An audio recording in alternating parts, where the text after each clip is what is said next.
Tęsiame mūsų šio pavasario ciklo subalansuotas miestų tankinimas paskaitas. Antroji paskaita. Tai, kaip matote iš pavadinimo, kam reikalingas miestų tankinimas, Vilniaus atvejis, visiems gerai pažįstamas architektas, urbanistas Mindaugas Pakalnis dalinsis tikrai įdomiomis įžvalgomis ir duomenimis. Trumpai norėčiau priminti, kad mūsų ciklas nevyktų be finansinės pagalbos iš Lietuvos kultūros tarybos ir UAB Ako Nordic. Taip pat labai daug padeda ir partneris sa.lt portalas architektūros statybos ir jų žurnalas. Na ir kaip matot, organizuoja architektūros kokybės vystymo asociacija. Labai norėčiau priminti apie Mindaugą Pakalnį. Visi liktai žino, jo tokia ikoninė figūra tarp vyriausių miesto architektų tapo, bet iš tiesų pažiūrėkime, mokslininkai, kaip sakytų, tai yra baltasis vyras, europietis, bet Mindaugas baigė VKTU, po studijų tęsė dar studijas ir baigė magistrinėje Bauhauso Dessau akademijoje. Vėliau netgi dar atliko praktiką, dirbo Vokietijoje ir grįžęs iš Vokietijos 98-aisiais jis parengė Vilniaus naujamiesčio raidos programą. Ir maža to, po poros metų jis sukūrė užstatytų miestų teritorijų tankinimo metodiką. Tai tikrai būtų įdomu sureflektuoti, kaip kitas žvilgsnis nuo to laiko. Labai ilgai Mindaugas darbavosi savivaldybės įmonėje Vilniaus planas. Ir dirbdamas ten iš tikrųjų jis dirbo nuo pirmojo Vilniaus miesto jau nepriklausomos Lietuvos periodų bendrojo plano rengimo. Ir labai gražiai tokia tąsa įvyko, kad 22-aisiais ir prie naujausiojo bendrojo plano jisai darbavosi. Taip pat po keletą metų 3 padirbėjo Sveko įmonėje, kai jį paviliojo savivaldybė, pasikvietė dirbti vyriausiuoju architektu, ir kuris pradirbo virš 8 metų.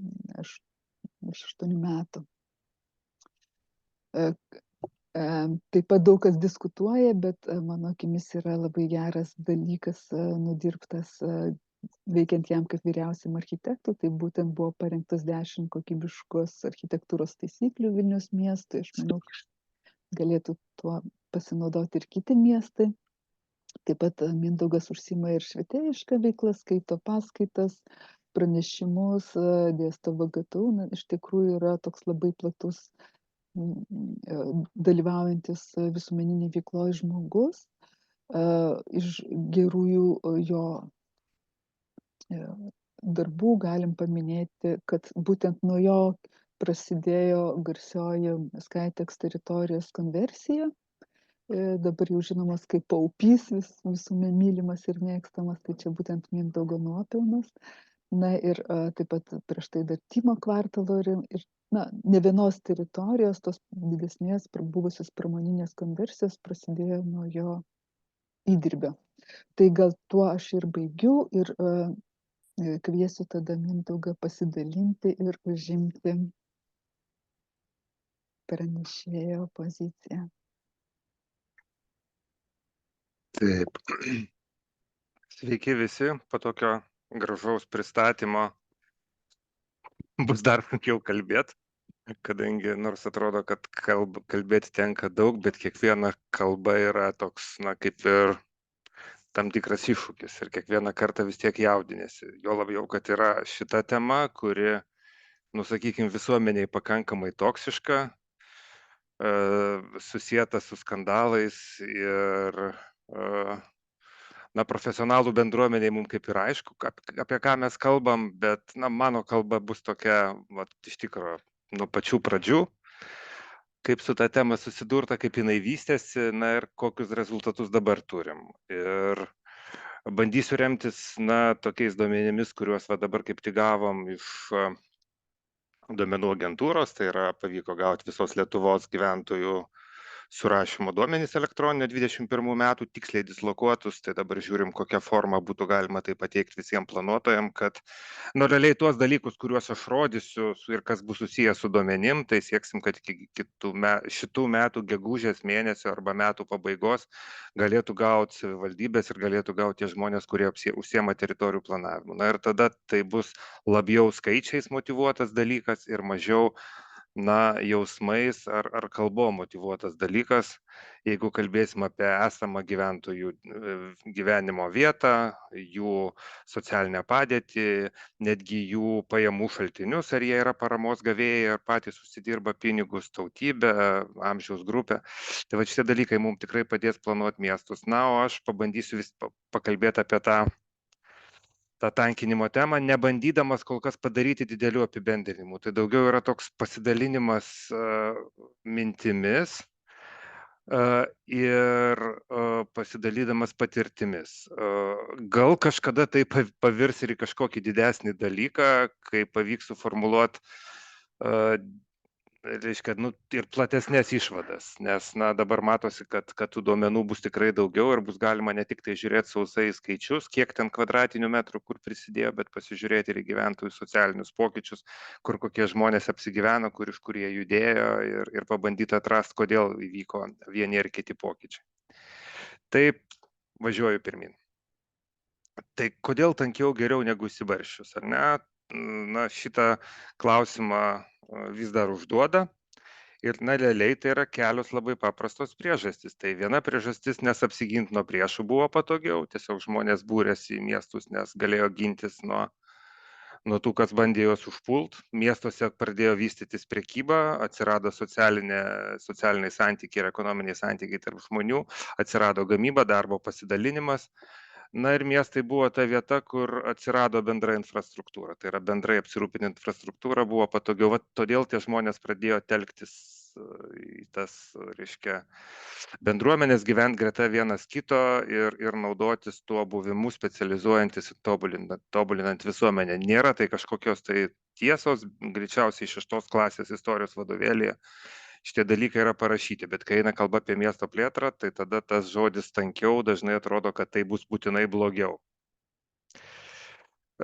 Praeitoj paskaitoj, kas žiūrėjot, buvo rodomos tokios skaidrės apie pasaulio miestus. Na, ten akivaizdžiai išsiskyrė, kad miestai pagal tipologiją yra skirstomi į 3 tokias didelės grupės.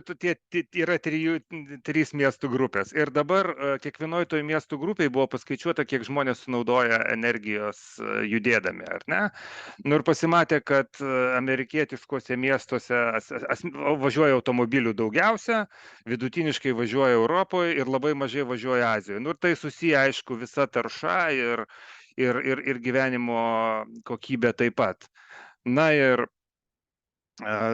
jeigu taip pasižiūrėti visam transportui, tai irgi matosi akivaizdžiai, kad, žodžiu, Šiaurės Amerikos miestai aplamai judėjimui mieste sunaudoja daugiausiai energijos, Azijos miestai, skaičiuojant vienam gyventojui, mažiausiai, Europa per vidurį, bet Vilnius yra pavojingai arti tos Europos viršutinės ribos. Realiai viršutinėje riboje. Ir reiškia, realiai mes, jeigu lyginant su europietiškais miestais, transportui sunaudojam daugiau energijos, sudeginam daugiau kuro, kiekvienas iš mūsų.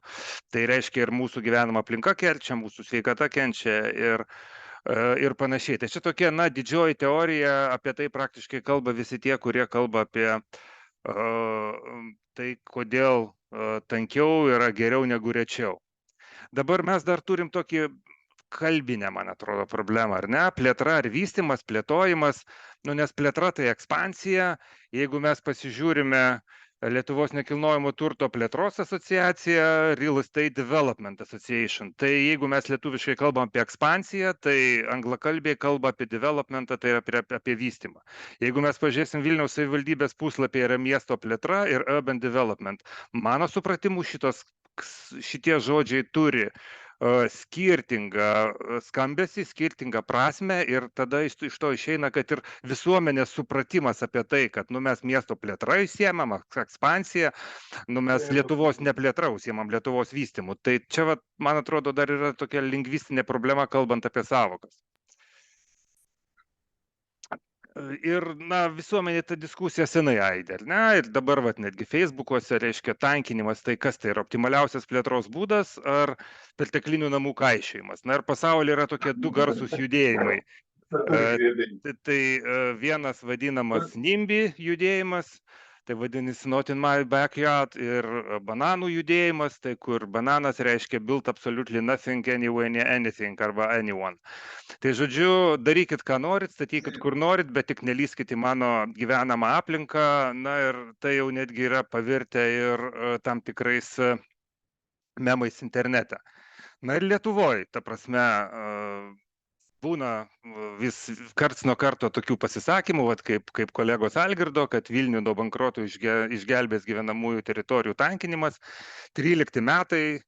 Tai dar pakankamai drąsiai apie tai kalbėti, ir žiūrėkit, tik tai 30 komentarų. Na, tai jeigu tai būtų pasakyta kokiais 19, tai turbūt būtų užmėtę, reiškia, Delfio komentatoriai tikrai šitokį drąsų pasisakymą. Na ir štai 21 metai, tankinimo Vilniaus rajono gyventojai, projektai vystomi pastagomis, gyvensime prasčiau. Kas dedasi Žirmūnuose, grubus gyvenamos teritorijos tankinimas. Na ir tada tokio pasimetusio vyriausio architekto komentaras, nu jo, bet gyventojų skaičius auga, tai mums reikia galvoti, ar mes į plotį plečiamės, arba tada turim priprast prie to, kad arčiau daugiau gyvens žmonių. Tai žodžiu, ta diskusija, na, jinai kuo toliau, mano supratimu, tuo darėsi griežtesnė. Iš kitos pusės, aš pats apie tai kalbėdamas pastebėjau, kad jeigu ten kokiais 12-13 metais sulaukdavau 90% neigiamų pasisakymų, tai po to pradėjau sulaukti pabaigoje apie 60%, nu tai 30% pagerėjimas supratimo, mano supratimo visai neblogas darbas per vieno, reiškia, vyriausio architekto karjerą. Na ir aš savo visada sakiau, kad tankėjimas yra normali miesto būsena. Tai yra, jeigu mes paimam, reiškia, tyrimus, kuriuos čia, na, pasiskolinau iš gerbiamo, užkrito pavardė, iš architekto, iš Purlio. Tai matosi, kad štai yra Dominikonų bažnyčia, Dominikonų vienuolynas, ir tie pirmieji gotikiniai pastatai stovėjo galais į gatvę, mes dabar turime perimetrus, tai reiškia, tie iš mus pasiekę gotikinio miesto vaizdai buvo visai kitokie, realiai namai stovėjo. O, dabar gerai. Dabar gerai, va. O prieš tai jūs kažką rodėte gero? Prieš tai, nežinau, va šituos matėt ar ne? Ne, nematėm nieko. Nematėte šito, nematėte šito. Matėm tik antraštinį. Jokių nebuvo, jokio nusiaubas. Pakanka oralinės išraiškos, nieko čia baisaus. Gerai, tai va čia buvo nustebęs Kaušpėdas, susirūpinęs Pakalnis, va tuo išlys. Ir štai ta schema su mūro tyrimais, kurie rodo, kad pastatai stovėjo galais į gatvę. Na ir tą rodo ir taip pat ir natūra, ar ne? Tie restauruoti gotikiniai fasadai stovi visi galais į gatvę. Tai žodžiu, tas vaizdas, kurį randam atvažiavę į Kėdainius, tai buvo tas vaizdas, kurį mes Vilniui matėme prieš keletą šimtų metų. Ir realiai miestas tankėjo ir betankėdamas tapo pasaulio paveldo objektu. Tai šitą turim pripažinti, kad tas tankėjimas yra, na, normalus istorinis procesas vykęs visada. Miestas niekados nebuvo pabaigtas, jisai visą laiką vystėsi. Vėl labai daug kalbama apie tankinamą antakalnį, ar ne? Tai va, tai jame statomi nauji namai. Nu, aš įsidėjau keletą projektų, ar ne, apie kuriuos dabar diskutuoja Facebooko bendruomenė, ar ne, tai lyg ir tankinamas. Ne, atrodo, kad užstatymo intensyvumas didėja, tankis didėja, bet jeigu mes pasižiūrim gyventojų tankį, ar ne, kiek gyventojų gyvena, tai gyventojų mažėja. Ar ne, nu, va, tą rodo akivaizdžiai dalykai, kad jeigu žiūrim gyventojus kvartaluose, tai sumažėjo nuo ten 14 iki 20 kelių procentų. Reiškia, kodėl dabar taip yra? Nu, toks kaip ir paradoksas, ar ne, kad didėjant intensyvumui tankis mažėja. Tai reiškia, na, priklausys nuo to, kuo matuosim. Jeigu matuosim kvadratiniais metrais, taip tankėja, bet gyventojų mažėja, tai reiškia gyvybingumas mažėja. Ir tada kyla ta balanso problema, ar ne? Tai kiek turėtų būti to tankio, kad būtų gyvybinga. Na ir kodėl taip yra, tai paaiškinimas akivaizdus. Vilniui naudingas plotas tenkantis vienam gyventojui padvigubėjo realiai per paskutinius 27 metus, nuo 16 iki 33 kvadratinių metrų žmogui. Reiškia, žmonės gyvena plačiau ir tada mes turime vienam žmogui tenkantį daugiau kvadratinių metrų.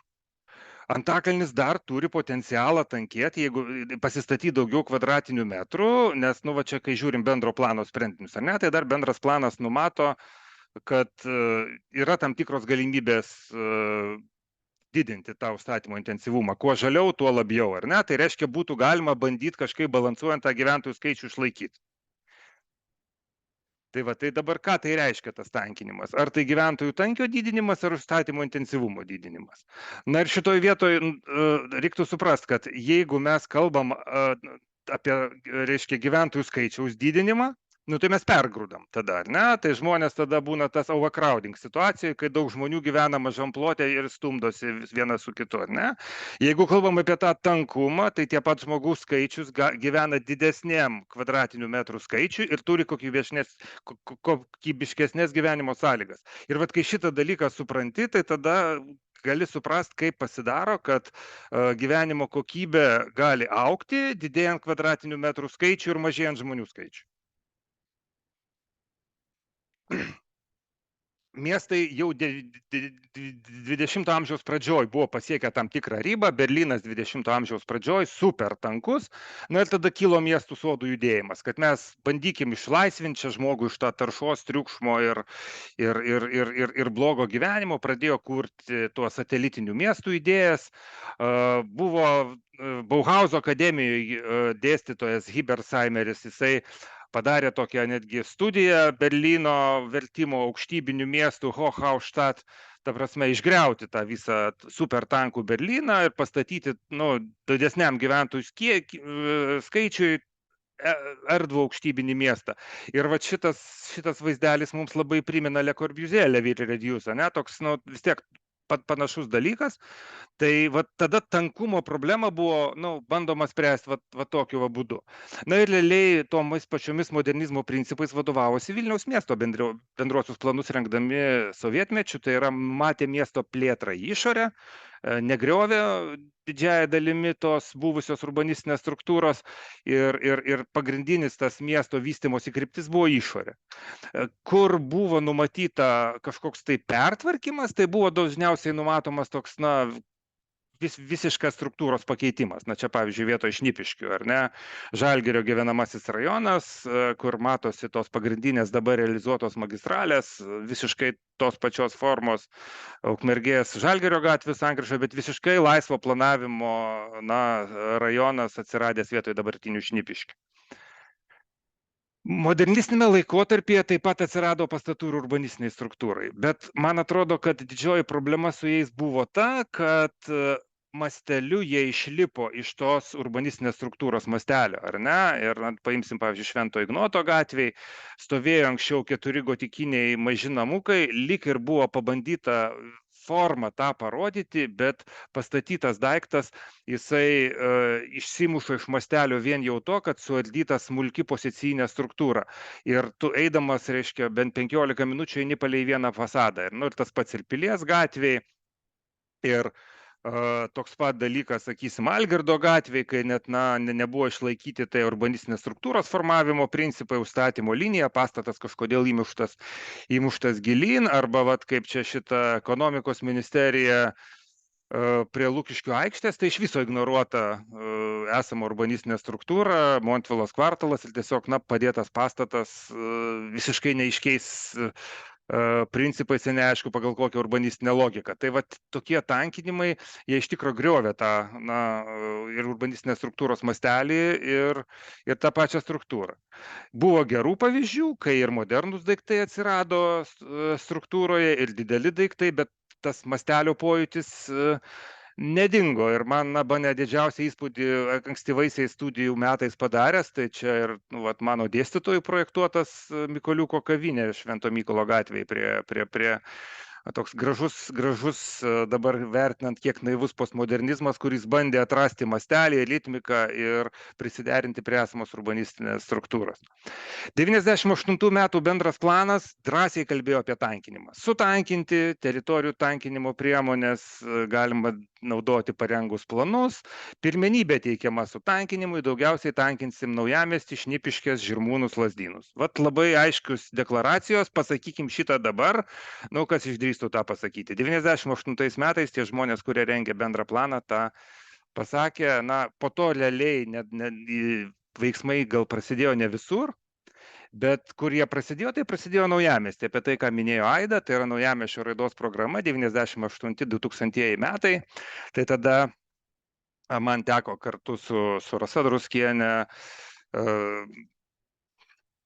profesorium Daunora ir Algimantu Manasvyčiu daryti to Naujamiesčio raidos programą, pirmas darbas grįžus į Lietuvą, ir mes ten tada analizavom, kur dar yra neužstatyti perimetrai, kur dar yra skylės urbanistinėje struktūroje, kurias galėtų priimti papildomą užstatymą. Ir dabar, kai žiūriu tą raidos programą, tai atsimenu, kad tais 98-2000-aisiais tai tuometinis miesto vyriausias architektas pabijojo ją patvirtinti kaip raidos programą, nes buvo labai ekstremaliai numatyta, kad grąžtų gamyklą pavirs komercinę teritoriją, kad malūnas pavirs komercinę teritoriją, kad Skraja bus komercinė teritorija, kad atsiras naujų gyvenamųjų teritorijų Naujamiestyje, kad viešoji erdvė atsiras vietoj anglių sandėlio. Tada tai atrodė labai drąsūs dalykai. Dabar, kai žiūriu, tai praėjo tie 20 metų ir realiai ta Naujamiesčio raidos programa įsigyvendino. Ir tos Naujamiesčio raidos programos pagrindų buvo rengiama Naujamiesčio tankinimo galimybių studija. Tai yra, mes pagal vokiškus rodiklius pasižiūrėjom, kiek jie numato kokius užstatymo intensyvumus numato tokiuose struktūrose, pasakėm, kad tai bus 1,6, kadangi perimetras, gyvenamoji 1,2, pasižiūrėjom, kiek ten yra tų kvadratinių metrų ir radom, kad Naujamiestį nekeičiant urbanistinės struktūros galima sutankinti 2 kartus. Tai yra, realiai galėtų padvigubėti kvadratinių metrų skaičius, visiškai nekeičiant urbanistinės struktūros formavimo principų, bet tiesiog užkamšant skyles ir padarant užstatymą adekvatų gatvių pločių, nes, kaip jau Naujamiesčiui yra būdinga, koks plotis, toks aukštis, reiškia, užstatymas turėtų būti ne 3 aukštų, bet 6-7, kadangi gatvė yra 21 metro pločio. Bendras planas 2007 metų toks drąsus nebebuvo. Jis kalbėjo apie konversiją, regeneraciją, renovaciją, bet nekalbėjo apie tankinimą. Žodžio tankinimas jame nebėra. Ir nebėra dėl būtent tos blogo diskurso, kuris atsirado visuomeniai. Ir čia tik tai buvo padaryta ta garsioji schema prie šito bendro plano, kuri išryškino, kad tai konversinės teritorijos potencialą mes turim apie 500 hektarų ir visos pastangos į pokyčius buvo nukreiptos čia. Buvo tokia pasidaryta, reiškia, tokia schema, kuri kalba apie koncentruotos plėtros potencialą ir matosi čia kaip tik didžioji dalis tų teritorijų, kur tie pokyčiai vienaip ar kitaip ir įvyko. Ir, vėlgi, plėtra miesto vyko pakankamai dinamiškai ir pagrindinis variklis buvo gyvenamoji statyba, kuri, kaip minėjau, padvigubėjo, bet ir komerciniai biurai atėję kartu su vakarietiškom kompanijom. Jie taip pat įdėjo labai daug energijos į tą plėtrą ir pradėjo atsirasti nauji biurai, nors apie tai realiai tais metais, kai buvo rengiamas bendras planas 7 metų, mes dar labai nedrąsiai kalbėjom, atrodė, kad tų sovietinių biurų visiems užteks, o realiai biurai atėjo ir savo kokybę pasivijo europietiškai, ką apie būstą dar sunku pasakyti. Ir to bendro plano rezultatas, Oberhauso paruoštas žemėlapis, investicijos į būstą daugiabučiuose ir jos kalba apie tai, kad pagrindinės investicijos vyko Naujamiestyje, Šnipiškėse, Pilaitėje. Aišku, čia nepridėta investicijos į vienbučius ir tada ta schema atrodytų šiek tiek kitaip, bet tos pastangos rodo, kad bendro plano prognozės apie ten, kur bus daugiausiai tankėjimo, buvo teisingos. Reiktų dar pasakyti vieną dalyką, kad Vilnius daugybę tebeturi potencialo. Šita schema, aš ją dažnai naudoju, jinai parodo, kiek skirtingose Europos šalyse tenka būsto ploto vienam gyventojui. Dešiniai pusėje yra rytų Europa, kairiai vakarų Europa. Tai matot, kur buvom 95 metais. Mes buvom labai žemai, realiai minimaliai buvo to gyvenamo ploto gyventojų. Dabar esam pagal viršutinės reikšmės rytų Europos, bet iki vakarų Europos viršutinių reikšmių mums dar gerokai trūksta. 25–30%. Jeigu pagal plyšį žiūrim, beveik tiek pat, kiek pastatėm. Tai žodžiu, miestas dar turi didžiulį vidinį potencialą augti, net ir gyventojų skaičių nedidėjant vien dėl to, kad jau, kaip sakiau, žmogui reiks daugiau kvadratinių metrų. Ir jis tai yra jaunas miestas. Tai yra vėlgi mūsų privalumas, kad ruda spalva yra tie žmonės, kurie čia neregistruoti, bet mes juos matom pagal kitus požymius. Tai kad augantis miestas, jaunas miestas, jisai turi potenciją kurti, augti, gimdyti vaikus, reikia infrastruktūros ir tai yra labai geras miesto į priekį stumimo variklis. Iš kitos pusės, kai žiūrim, reiškia tą, kiek mes statom vienbučiuose ir daugiabučiuose, tai matosi, kad vis tik tai tas santykis, kiek pastatoma būstų daugiabučiuose rudos spalva ir geltonas spalva vienbučiuose, ir čia yra sudėta Vilniaus miestas plus rajonas. Tai aišku, daugiabučiai tik Vilniui, vienbučiai yra tik Vilnius plus rajonas. Tai tendencingas augimas vienbučių namų ir jis pralenkia savo skaičiumi daugiabučius namus. Matot, per 10 metų pastatyta daugmaž tiek pat, po 30 000 vienbučių ir 30 000 būtų daugiabučiuose. Tai va, tie rodikliai, jie šiek tiek rodo vis tik tai tą, slinkti nebūtinai tą vien gerąją kryptimi, ar ne? Ir vat ta dalis vienbučių pastatų, dalis Vilniuje krenta, matosi, krizių metais, ar ne? Tai vat 11 metų krizė, kritimas dabar, reiškia, stato žmonės daugiau periferijoje ir daugiau vienbučių, kadangi bankų finansavimas stringa, ar ne? Ir akivaizdu, kad šitas grafikas irgi rodo, kad krizių metais mes statom daugiau vienbučių. Reiškia, žmonės neina į bankus, o ima pinigus iš tumbačkės. Ir tas miesto gyventojų tankis 2022 metais, jeigu vertinant tai, kad 30 gyventojų hektarai yra tas minimumas, kad infrastruktūra funkcionuotų, tai vis atrodo taip, čia šita schema turbūt daug kartų matyta, ir čia yra skaičiuota į kompaktiškai užstatytą teritoriją. Tai yra pagal Pranciškaus Juškevičiaus metodiką, jeigu yra nepertraukiamumas 50 metrų, tai yra tarp namų yra 50 metrų, ta teritorija skaitoma užstatyta, todėl čia nepakliūna jokie želdynai ir jokie miškai. Ta prasme, čia yra tik tai ta teritorija, kuri užimta pastatais ir tie skaičiai yra tokie, jeigu priskaičiuotume miškus ir želdynus, tai čia jie būtų dar mažesni, kas mane labai pradžiugino, kad pradėjo didėti tas gyventojų tankis užstatytoj teritorijoje, reiškia gyventojų skaičius auga greičiau negu daugėja užstatytų teritorijų Vilniaus mieste. Ir tai yra teigiama tendencija. Paskutiniai tie duomenys, apie kuriuos aš kalbėjau, rodo, kad realiai iš sovietinių rajonų per paskutinius 10 metų, 11 metų įsikėlė 13 000 žmonių. Ir jie įsikėlė dviem kryptim. Tai yra įsikėlė į periferiją ir įsikėlė į centrą. Pačiam miesto centre priaugo apie 13 000. Žodžiu, pusė žmonių migravo į centrą. Tai yra tas miesto tankėjimas, ar ne? Ir plėtrai, visa kita yra plėtra į priemiesčius, bet vėl, reiškia, tankėjimas ir gyvenamas tankame mieste jau tapo tam tikras teigiamų požiūrių. Ir, vėlgi čia matosi, kad gyventojų tankis kur didėjo, tai didėjo centriniai miesto daly ir didėjo didžioji daly periferijos, reiškia, užsipildė plyšiai. Gyventojų tankių didėjimas centre labai geras reiškinys, kitiem miestam tenka daug investuoti, kad taip atsitiktų. Vilnius realiai, tik tai planavimo dokumentais ir plėtros centre skatinimu tą pasiekė, nededant į tą didelių visuomeninių lėšų. Šiek tiek kiti skaičiai matant visos Lietuvos duomenys, ar ne? Tai čia yra 12–21. Biškai kita teritorija ir kita metodika, bet labai panašus tie rodikliai, kadangi metais mažiau, tai 2000 mažiau žmonių rodo, kad persikėlė į centrą, ar ne, bet periferija miesto išsaugo 50 000 žmonių. Tai reiškia, santykis yra 5:1, jeigu žaistumėm futbolą. 5 namam periferijoje, 1 butas centre. Ir šitas santykis niekaip neramina.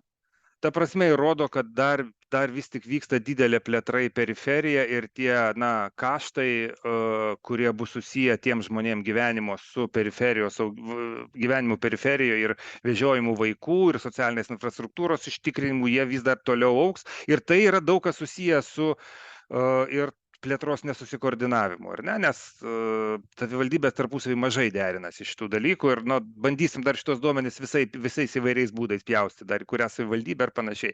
Bet šiaip, šitie skaičiai, kaip čia pasakius, jie nėra visiškai beviltiški, nes vis tik tai 20% žmonių nusprendė, kad gyvensiu centre, bet nėra labai geri. Ir vėlgi gyventojų amžius rodo tai, kad jaunesnė yra periferija, jauni žmonės nebijo judėti ir į centrą, nes ir centre atsirado šitų teritorijų, kur gyventojų amžius nedidelis. Ir va čia vėlgi senėjimo tendencija. Raudona senėja, žalia jaunėja. Ir kas matosi, kad jaunėjantis Lazdynai ir jaunėjančios Karoliniškės yra tam tikras šansas, kad atėję nauji žmonės vėl iš naujo atras tuos rajonus, tik tai reikia jiems sukurti tada kokybiškas gyvenimo sąlygas ir atrast, su kuo jie identifikuos save toj vietoj, kaip jiem padaryti, kad jie suprastų tą vietą kaip savo. Kaip įtakoja gyventojų tankis miesto funkcionavimą? Vėl irgi tokios temos, reiškia, tramvajus ar metro labai gerai sprendžiamos per tą gyventojų tankį. Tai pirmiausia, amerikiečiai turi metodiką, kurie kalba, kad jeigu gyventojų mažiau negu 25 H, tai neapsimoka joks šviesasis transportas. Tai viskas, kas čia dega raudonai, tai neapsimoka, kas dega tamsiai raudonai, tai dvigubai neapsimoka, nes tankis mažesnis nei 25 gyventojų hektarą. Tai realiai matosi, kad tas miesto branduolys yra toks, kuriame pagal amerikiečius galėtų funkcionuoti viešasis transportas, arba viešasis transportas į visą periferiją, pagal juos vertinant, turėtų būti nuostolingas. Ar Vilniui galima sukurti 15 minučių miestą, apie kurį visi kalba, ar ne, kad būtų labai faina, jeigu viską turėtumėm prie namų ir galėtumėm greit pasiekti darbo vietas ir paslaugas, tai vėlgi buvo daryti tyrimai, kad reikalingas tada gyventojų tankis ne mažesnis negu 50 gyventojų hektarą. Tai vėlgi, tokio tankio daug kur mieste nėra. Ir vėlgi, tai realiai yra tik tai miesto branduolys, kuriame tokius tankius galima atrasti. Nei viena periferinė zona realiai pagal tuos skaičiavimus, kurie čia buvo pasidarę airių visuomenininkai siekdami to 15 minučių miesto Airijoje, tokių dalykų pasiekti periferiniai zonoje nelabai pavyksta. Tramvajus ar metro irgi lengvai sprendžiama. Tai yra, negaliu sakyti, kad vienintelis būdas, bet vertinant galimybę mieste atsirasti naujai transporto rūšiai, šitie dalykai vėlgi labai svarbus. Torontas pasidarė studiją, kurioje irgi įsiskaičiavo, kad metro reikia 115 gyventojų hektarą, greitajam tramvajui 70 ir dar, kad jie gyventų 250 metrų atstumu nuo stotelių. Tada visa sistema gaunasi, ar ne? Ir jie tada ten, reiškia, darėsi galimybių studiją, pasirinko tramvajų dėl didesnio dengiamumo. Tai jeigu pasižiūrim Vilnių, tai vėl išeina, kad realiai tik tai branduolys miesto, realiai sovietiniai rajonai turi tą tankį, kuris reikalingas metro, ir centriniai daly kažkiek, visa periferija, visur tankiai yra per maži, kad tokį dalyką galėtumėm turėti, ar ne? Čia būtent tam branduolyje ir yra 75% gyventojų ir darbo vietų. Čia jo Vido Valeikos su Pranciškum Juškevičium dar daryta schema nuo praeito bendrojo plano. Iš esmės šitie santykiai nėra pasikeitę. Tai dabar, kai vertini, reiškia, gyventojų tankį, matai, kad pas mus viešo transporto srautai mieste, kur jie yra didžiausi, yra rytinio piko metu, daug maž tokie, sakysim, maksimum, vienoje atkarpoje 4200, šiaip 2500-3000 keleivių per valandą, o skirtingų rūšių pajėgumai, jie vėl labai lengvai susiskaičiuoja, ar ne, kad turim kiek veža autobusai, kiek veža BRT, kiek veža BRT greitieji autobusai, kiek veža tramvajus. Tai akivaizdu, kad mes galim galvoti apie miesto plėtrą, apie kažkokius tokius skaičius, ką aš čia apsibrėžiau, bet būtų labai sudėtinga kalbėti apie 5 kart ar 3 kart didesnį srautą, kai mes jau kalbėtumėm apie tokį galingą transporto priemonę. Tai žodžiu, gyvendami tankiau mes galėtumėm pretenduoti ir aukštesnį dalyką, kadangi turėtumėm didesnį gyventojų tankį pagal viešą transportą. Ir tada aš savo įsikėliau klausimą, tai kokias galimybės turime tą miestą kompaktizuoti. Grynai teoriškai, galim tą miestą pasidaryti, kad metro būtų tinkamas, ar ne? Nu ir tada pradedi žiūrėti, ar ne? Kad turim tą zoną raudonąją, kur realiai galimi tik autobusai, ar ne? Tada mes užsidengiam miškus, ar ne? Čia jau nieko nebepadarysim, ar ne? Tada užsidengiam sovietinius rajonus ir užsidengiam senamiestį su naujamiesčiu, kur nieko padaryti nebegalim, ar ne? Nu, nes realiai sovietinių rajonų tankinimas labai sudėtingas klausimas ir negali būti taip sprendžiamas kaip čia paprojekčiui, ar ne? Paveldo zonų irgi nepritankinsi, nu ir taip išeina, kad tos reiškia, miesto tankėjimui ir kompaktiškai plėtrai, nu, nelabai kas ir lieka ten, tas pietinė naujamiesčio dalis, ar ne, Nauja Vilnia, ten kažkur prie to kompaktiško miesto prilipę kokie nors, reiškia, Gineitiškių kvartalai, jie dar galėtų būti kaip to miesto kompaktiško audinio kažkokia dalis, na, labiau nelabai ką ir turim. Ir tada klausimas, kiek mes to galim pasidaryti. Kaip galima kompaktizuoti tą plėtrą? Nu, tai galima, tas, reiškia, transportinio koridoriaus modelis, kuris įdėtas į bendrą planą kaip principinis miesto vystymo principas, nu, jisai pasako, kad turim pagrindinį centrą, periferinius centrus, turim viešą transportą, kuris jungia greitieji autobusai, turim dar jų plėtrą, esam nusimatę, tada pagal tuos ryšius tankina miestą, nu ir siekiam, kad augtų keleivių srautas, na ir tada galim tikėtis, kad turėsim kitą viešojo transporto rūšį. Tai, na, tas gyventojų tankis su viešojo transportu yra labai susijęs. Kaip tą galima kompaktizuoti plėtrą? Čia kažkokio tai ypatingo dalyko nėra.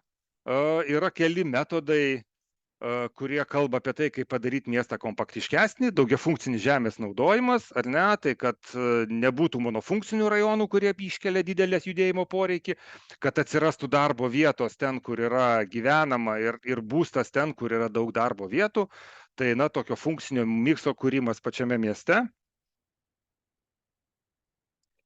Akivaizdu, kad tą darant reikia vertinti urbanistinės tipologijas, tai ten mes mieste buvom atradę apie 20 skirtingų tipologijų ir kiekvieną kartą žiūrint, kokiais principais statoma, jeigu tu pažeidi tuos principus, tai tu sugriauni žmonių gyvenimus ir todėl statyti laisvo planavimo miesto pastatus naujamiestyje, kaip buvo daroma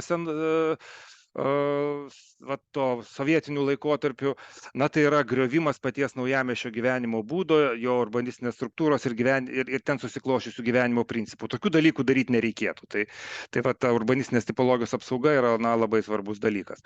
Ir vėlgi mes visi esam pripratę dabar prie tokios, reiškia, prie šitų skaidrių, kurios kalba apie tai, kad gyventojų tankis nepriklauso nuo tipologijos. Na ir aš tiesiog vis tik tai čia tam tikrai jau dogma, kaip ir yra daugelį literatūros, ne, kad paimam tie patys 75 būstus, galim išdėlioti skirtingai, bet kai įsiskaičiuoji tai per gyventojų tankį, na, tai išeina apie 200 gyventojų hektarą gyvena šitoj teritorijoje, ar ne, jeigu būste po 2,7 žmogaus. Na ir tai yra apie 0,9 užstatymo intensyvumas. Tai akivaizdu, kad mieste užstatymo intensyvumai yra didesni ir tada su didesniais tankiais tie gyventojų, su didesniais intensyvumais gyventojų tankiai gautųsi kitokį. Tai reiškia vis tiek, nėra taip tiesiogiai, kad, na, tą patį gyventojų tankį galim išdėlioti į bet kokią urbanistinę struktūrą. Ir toliau, na, keletas pavyzdžių iš Vilniaus, kurie vėlgi remiasi tais duomenimis, na, kuriuos turim. Tai senamiestyje tas gyventojų tankis apie 170 gyventojų hektarą, skirtingose kvartaluose skirtingai, bet, na, tai susiję ir su tam tikrų funkcinių miksų. Tai čia yra posesijinė struktūra. Ar ne, jeigu žiūrėt pagal užstatymo intensyvumus, tai užstatymo intensyvumas yra iki 2,5, reiškia yra ir komercijos, ir gyvenamųjų, ir mes tada turim šitoj vietoje gerą funkcinį miksą, kadangi, na, pakankamai didelis intensyvumas ir ne visas jis užimtas būstas. Naujamiestis, ar ne, vėlgi yra iki 200 gyventojų tankis, perimetrinė struktūrą, istorinę perimetrinę struktūrą ir dabartinis užstatymo intensyvumas ten 0,8 iki 2,5, bendras planas leidžia nuo 1,6 iki 3, reiškia dar gali naujamiestis toliau tankėti, nepažeidžiant tiek to bendrojo plano ir dar didėt galėtų užstatymo intensyvumas. Gedimino prospektas, vėlgi gyventojų tankis nėra didelis ir reiškia, jeigu žiūrim toliau į tą intensyvumą, tai intensyvumas pakankamai didelis. Reiškia, vėlgi turim funkcinį miksą, bet ką galim atkreipdėmėsi, kad pavyzdžiui vakariniai Gedimino prospekto dalyje gyventojų tankis yra mažas ir teritorijos gyvybingumas yra žemas. Ta prasme, Gedimino prospektas numiršta ten, žmonės, kurie vakarais, žmonės, kurie ten gyvena, jie nesukuria pakankamos paklausos, jie nesukuria paklausos komerciniai paslaugoms ir tada ta teritorija neišnaudoja visų tų gyvenimo kartu privalumų, kuriuos kaip ir galėtų išnaudoti. Reiškia, gyventojų ten matosi iš skaičių, kad yra dar per mažai. Čiurlionio kvartalas, ar ne, toks kaip ir bandytas, reiškia, mūsų formuoti kaip miesto vilos, tai gyventojų tankis iki 80-90, ar ne, intensyvumai dabar iki 0,8, bendras planas panašiai ir numato, ar ne, tai didelių tankėjimo galimybių nėra. Ir, reiškia, jis toks, kaip gyvybingesnis nelabai ir gali būti. Ir jo tada jau toks, žmonių nepadaugės, reiškia, labiau ir lieka tokių, miegamojų rajonų su minimaliom paslaugom. Žvėrynas, labai dvi skirtingos dalis, ar ne? Šiaurinėme žvėryne gyventojų tankiai artėja prie 200. Pačiame žvėryne nesiekia ir 120 didžiojoje dalyje. Ir jeigu pasižiūrim esamus užstatymo intensyvumus, tai matom, kad centrinė žvėryno dalis labai skiriasi nuo šiaurinės, centrinėje dalyje yra tie intensyvumai mažesni, jie galėtų, reiškia, didėti ir ten galėtų tie pastatų tūriai stambėti, kur nėra saugoma paveldo objektų. Šiaurinis žvėrynas visai kita situacija, visai kiti rodikliai ir realiai daugelis teritorijų jau yra ant ribos tos viršutinės bendro plano rodiklių, tai vėl tas gyventojų tankis nelabai matyt galės ir keistis. Balsiai, ar ne, toks įdomus variantas, kokie tankiai tenai, tai matosi, kad tas gyventojų tankis jis nesiekia 30, reiškia, infrastruktūra neapsimoka. Kai pasižiūrė esamus intensyvumus, labai skiriasi sodai nuo tų gyvenamųjų namų kvartalo, tai gyvenamųjų namų kvartale ten jau beveik artėja prie 0,4, tas intensyvumas periferiniai zonoj Balsių sodose jis yra apie 0,2, tai reiškia dar ne visi sodai pavirtę didesniais gyvenamaisiais namais. Ir vėlgi čia toks, darant teritorijų planavimo dokumentus, kaip struktūra lemia tankį ir intensyvumą. Tai akivaizdu, kad didesnis gyventojų tankis Balsiuose negu sodose ir didesnis užstatymo intensyvumas. Reiškia, struktūra efektyviau veikia suplanuotos gyvenvietės negu stichiškai sodų virtusių gyvenamųjų namų kvartalų. Įdomiai yra su Karoliniškiam ir kitais modernistiniais rajonais. Čia gyventojų tankiai pakankamai dideli, virš 200, taip apsibendrinau 250, ar ne. Bendro plano rodiklis irgi yra apie 1,2 ir esami tankiai dešiniai pusė irgi yra apie 1,2. Tai reiškia, kaip ir didelių galimybių bendras planas tankėti nenumato Karoliniškiam, nebent gyventojų skaičiui mažėjant, atsirastų galimybė statyti daugiau kvadratinių metrų, išlaikant tą patį gyventojų skaičių, bet tada jau reiktų keisti bendro plano rodiklius. Pašilaičiai ir Fabijoniškės taip pat. Gyventojų tankis dar didesnis negu Karoliniškėse, 2,5 šimto. Esami užstatymo intensyvumai irgi yra ribiniai ir ribinius viršijantis. Reiškia, dar ten žmonės gyvena pakankamai tankiai, bet iš kitos pusės miestietiško gyvenimo būdo, kurį turi žmonės gyvendantis labiau istorinėse struktūrose, ten yra mažiau. Ir Perkūnkiemis, reiškia, šitos visos dalies, reiškia, pabaigoje, tai ten gyventojų tankis yra iki 400-500, ar ne? Užstatymo intensyvumas iki 5, Bendram plane numatyti rodikliai iki 1,2. Tai reiškia, kad jeigu būtų daromas detalusis planas, reiktų intensyvumą mažinti ir realiai turėtumėm kurti tvaresnę urbanistinę struktūrą. Ozo parkas. Vėlgi, kaip ir modernus perimetras, pusiau perimetras, gyventojų tankiai pasiekti pakankamai dideli, miestietiškas gyvenimo būdas su tokiu perimetru, mano supratimu, kūrėsi geriau, negu kad kūrėsi kokiuose nors Karoliniškėse, kur gyventojų tankis yra mažesnis. Vis tiek pirmuose aukštuose įsikūrė parduotuvės ir paslaugos, šitam rajone bando veikti, bando išgyventi. Na ir paupys, ta prasme, pats įdomiausias rodiklis, tai matosi va dabar, kadangi tik tai šitos dalies buvo, šiaurinės dalies jo duomenys apie gyventojus, tai ten gyventojų tankį turim iki 300, reiškia maksimalus 320, čia vat, reiškia Gintaro projektuotam kvartale. Ir jeigu mes pasižiūrim detaliojo plano skaičius, tai užstatymo intensyvumas ten buvo numatytas nuo 1,2 iki 1,6, bendram plane rodikliai didesni, bet realiai ką tai rodo, kad su 1,2 intensyvumu mes galim pasiekti pakankamai didelį gyventojų tankį ir sukurti gyvybingą miestą. Tai reiškia, šitie rodikliai dera tarpusavyje ir nėra tiesioginės priklausomybės, kad jeigu daug kvadratinių metrų, tai tada bus labai blogai, ta prasme. Nes gyventojų tankis didelis, intensyvumo reikšmės humaniškos ir miesto dalis gyvybinga. Kaip tas paupys atsitiko?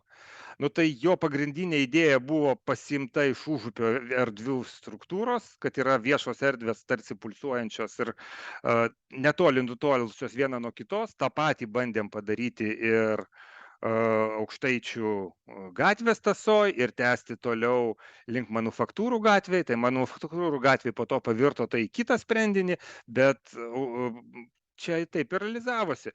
Tada buvo padaryta urbanistinė schema, buvo pakviestos architektūrinės komandos projektuoti atskiriems kvartalams, ir iš to gavosi tas, reiškia, paupio fenomenas. Tiesa, dar buvo architektūrinė ir reikalavimai aprašyti, toks neformalus priedas prie detaliojo plano, kad pirmie aukštai gyvi, kad medžiagos kokybiškos, kad urbanistika, istoristinė, architektūrinė raiška moderni, bet deranti prie aplinkos. Ir tada, reiškia, savivaldybė sudėjo 18 milijonų eurų infrastruktūrą, daug maž. Tai yra gatvės ir želdynai ir čia dar plus misionierių sodas, kuris turėjo įvykti.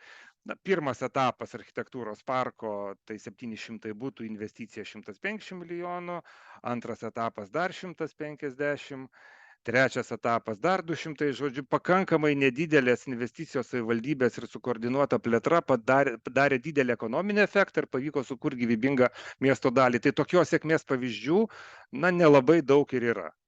Ir dabar, jeigu mes lyginam Paupį su Vilniaus rajonais, ar ne, tai matosi, kad Naujamiestis ir Paupys daugmaž panašus. Naujamiestis šiek tiek ratesnis, užstatymo intensyvumo rodikliai irgi panašus ir Naujamiestis, jeigu jis toliau tvariai vystysis ir pildysis ir keisis ir konvertuosis, jis gali tapti Paupio konkurentų, gyvenimo būdas galbūt bus biškutį kitoks, bet rodikliai yra labai panašus. Žirmūnai, ar ne? Tai matosi, kad irgi gyventojų tankis iki 200 ir rodikliai panašus, bet žodžiu, gyvenimo principas visiškai kitoks, ar ne? Tai lemia jau nebe tankumas, bet lemia urbanistinės struktūros apie ypatumą. Ir va čia šita didžiulė žiojanti skylė vidury Žirmūnų, tas vadinamas Verkių kvartalas, kuris turi didžiulį potencialą ir gali virsti labai gerų dalykų, jeigu savivaldybei pavyks tą suvaldyti. Jeigu lyginam su Perkūnkiemiu, tai matosi, kad gyventojų tankis Perkūnkiemyje ten iki 400-500, Paupyje ar labai daug mažesnis, bet gyvenimo kokybė, 25%, bet gyvenimo kokybė Paupyje didesnė, tikrai ne 25%, o kartais, ir tai rodo, kad urbanistinė struktūra sukuria gyvenimo kokybę, o ne vien tik tai nuogi skaičiai ir nuogi tankumo rodikliai. Su Karoliniškėm vėlgi kažkada lyginom daugiau jausmų kalbėdami, bet labai panašu, ar ne? Tai Paupy tankis gyventojų netgi didesnis, rodikliai labai panašus, ta prasme, bet gyvenimo būdas visiškai skiriasi. Reiškia, gyvenimo būdą lemia pati urbanistinė struktūra, kuri yra vienoje ar kitoje aplinkoje. Dabar aš dar bandžiau lyginti patį paupį tarpusavyje, ar ne? Ir žiūrėti, karoliniškių struktūra aiškiai skiriasi nuo paupio, bet paupyje yra dvi dalys. Tai yra dalis apatinė ir ta dalis, kuri nėra paupys, yra užupis. Aš ją pavadinau paupio getų dėl to, kad ten nėra jokių viešų erdvių. Yra viskas užsitverta ir realiai tu tik gali praeiti čia palei takelį, palei Bernardinų kapines. Kai tuo tarpu paupys turi didelę viešų erdvių sistemą. Paupyje tankiai gyventojų yra didesni. Čia yra mažesni. Tai reiškia, kad paupio gyventojai naudojasi daliai rekreacijos šitom viešom erdvėm, ar ne, ir sukuria papildomą vertę miestui. Iš kitos pusės jie turi saugius kiemus, kurie skirti tik jiems, ar ne, ir tai yra kiemo tipo erdvės. Jeigu žiūrim šitą kvartalą, tai urbanistinės struktūros prasme tai yra namų susirinkimas, nes tas kišenes, kurias turim čia, tai yra daugiau gatvės tipo erdvė, šičia gatvės tipo erdvė, tik šita erdvė gali pretenduoti į kažkokią kiemo tipo erdvę. Tai žodžiu, šito paupio geto gyventojai, jie turi mažesnį tankį, nes jie dalį savo tų erdvių, kurios turėjo būti tarsi miesto, pavyzdžiui, šitas pjūvis rytų vakarų kryptimi galėjo būti kažkokia miesto erdvė, miesto praėjimas. Jie jas tiesiog užsirakino, bet gyvybingumo rodikliai visiškai kitokie. Tai yra paupio gete gyvena turtingi Vilniečiai užsidarę ir realiai einantis laiko praleisti į tą visuomenė atvirą paupio teritoriją. Tai tas uždarumo ir atvirumo santykis vėlgi, jis daug yra diskutuojamas, kaip čia gerai, kad visi visur praeitų ar kad visi sėdėtų užsidarę. Tai abu ekstremumai, kurie yra karoliniškėse ir kurie yra paupio gete, yra blogai. Turėtumėm ieškoti vidurio, kuris yra būtent tam paupio kvartale, kai yra ir viešų erdvių, ir privačių erdvių. Istorinės struktūros tankėjimui pakankamai lankščios, ar ne? Čia Vilniaus naujamiesčio senamiesčio vaizdas, čia pastatai gali aukštėti, po vieną sugriūti, pasikeisti, padidėti, prasiplėsti ir patys urbanistinė struktūra iš esmės nesuyra. O ar pavyktų sutankinti kokias nors karoliniškės, ar ne? Ir tokią studiją savivaldybėje bandė daryti, tai ta prasme, karoliniškių ypatumas tas, kad labai atitrūkę dvi dalys, per vidurį įdėtas tas komercinis paslaugų rajonas. Realiai aš pats karoliniškėse augęs, šitą dalį vertinau kaip savo priešus, tai jau buvo kiti žmonės, kadangi tie 200 metrų greitkelio veikia kaip tam tikra riba. Ir tada Bauland komanda bandė padaryti, ieškoti to metodo, kaip tos karoliniškės galėtų keistis. Čia nebuvo užduotis sutankinimas, užduotis buvo erdvinė struktūros pertvarka ir buvo irgi atrasta, kad yra tam tikri didesni kvartalai, tuos kvartalus skaido žaliosios jungtis, kurios irgi galėtų tapti viešosiomis erdvėmis ir tam tikros teritorijos galėtų būti labiau privačios ir naudojamos tik tų namų gyventojų. Ir tada žiūrėjom, kad galima mažesnis poveikis, kai tik tai teritorijos pertvarkomos, o galima pagalvoti ir apie tam tikrą erdvių uždarimą, pastatų aukštinimą ir panašiai. Ir vėlgi pavyzdys tokiam dalykui galėtų būti tie tokie didesniem pertvarkom tokie dalykai, kurie vyksta kitose šalyse. Pavyzdžiui, toks projektas Rotterdame, ar ne? Kur turim, matosi iš plano, kad tipišką sovietinio laikotarpio ar modernistinio laikotarpio gyvenamąjį kvartalą, turim geležinkelį, turim sodus prie greitkelio. Ir tada analizė prasidėjo nuo to, kad ten lygiai taip pat mažėjo gyventojų, reiškia reikia pastatus aukštinti, reikia gerinti gyvenimo kokybę, tvarkyti kiemus. Bet po to studija baigėsi tuo, kad vis tik tai reiktų galvoti ir apie šitos pramoninės zonos konversiją, ir apie sodų konversiją, ir apie geležinkelio uždengimą, ir taip pat apie erdvinę pertvarką ir teritorijų palei gatves, kvartalų didesnį uždarimą ir gatvių kaip dalinančių rajoną į miestą į atskiras dalis tos, reiškia, kaip ribų menkinimą ir integralumo didinimą. Tai, žodžiu, matyt, vėlgi panašių projektų darė ir švedai, ir danai, ir na, jeigu mes galvosim apie tų rajonų kažkokią pertvarką, nebijočiau eiti ir tokiu keliu ir ieškoti tokių, na, didesnių pertvarkų, nes dabar Laisvės prospektas Karoliniškės taip atskyrėsi dvi dalis, kad net jeigu ten nutiestum tramvajaus liniją iš Garbutavičiaus gatvės, ten eit būtų pakankamai per toli ir žmogus vis tiek turbūt važiuotų individualiu automobiliu. Tai žodžiu, reiktų ieškoti, kaip daryti tankesnį tą zoną aplink Laisvės prospektą. Na, ir čia keletas vaizdų, kaip architektai įsivaizdavo tą urbanistinės struktūros pertvarką. Drąsus projektas, nelabai įsivaizduoju tokį projektą viešinamą Vilniuje. Kur mes galim tikėtis ir kur galim siekti didžiausio rezultato ateinančių laikų? Tai vėlgi pasiėmiau tą schemą iš 2007 metų bendro plano, realiai tos pačios teritorijos liko aktualios. Tai užsipiešiau va šitas vazonas, šiek tiek apie jas ir pakalbėsiu. Tai pirmiausiai tai naujasis miesto centras, ar ne, kur jau daug pokyčių įvyko. Tai yra, atsirado tie geltonieji kvartalai. Na ir dar pakankamai daug pokyčių galėtų įvykti ir tai galėtų tapti, na, puikia vieta gyventi, jeigu bus išlaikyti tie patys principai, kurie yra dabar. Tai ir pagal kuriuos realiai dabar ir keičiasi tos Šnipiškės. Tai yra gatvės, kuriami perimetrai, reikia tik suvaldyti pastatų aukštį, reikia suvaldyti pirmosius aukštus, reikia suvaldyti architektūrinę raišką ir, na, ištaisyti tas klaidas arba nedaryti tų klaidų, kurios buvo padarytos, kai buvo, pavyzdžiui, išsileisti per didelio mastelio pastatai, na, kai tu eini visą kvartalą palei vieną pastatą, reiktų skaidyti. Tai, na, bet man atrodo, už Šnipiškių pati urbanistinė struktūra duoda pakankamai daug galimybių tą padaryti tvariai ir yra dar daug erdvės šitos miesto dalies keitimuisi. Pietinis Naujamiestis, ar ne, kartu su Connect 2, kur ateina geležinkelio stoties konversijos projektas, tai irgi tos galimybės yra tikrai didelės, savivaldybė čia tvarko viešasias erdves, yra jau įvykusių projektų.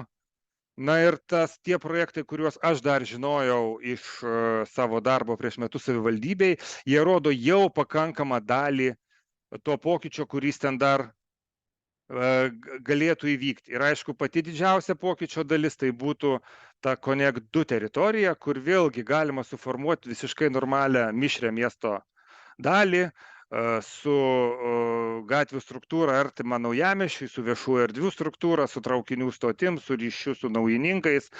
Ir tai galėtų tapti, na, poligonų artimiausiai plėtrai Naujamiesčio dar artimiausiam dešimtmečiui. Čia galėtų būti dar vienas paupys, jeigu tą pavyktų padaryti sėkmingai, jau labiau, kad žemė čia kaip ir paupy taip pat priklauso vienam savininkui, tai yra Lietuvos geležinkelio.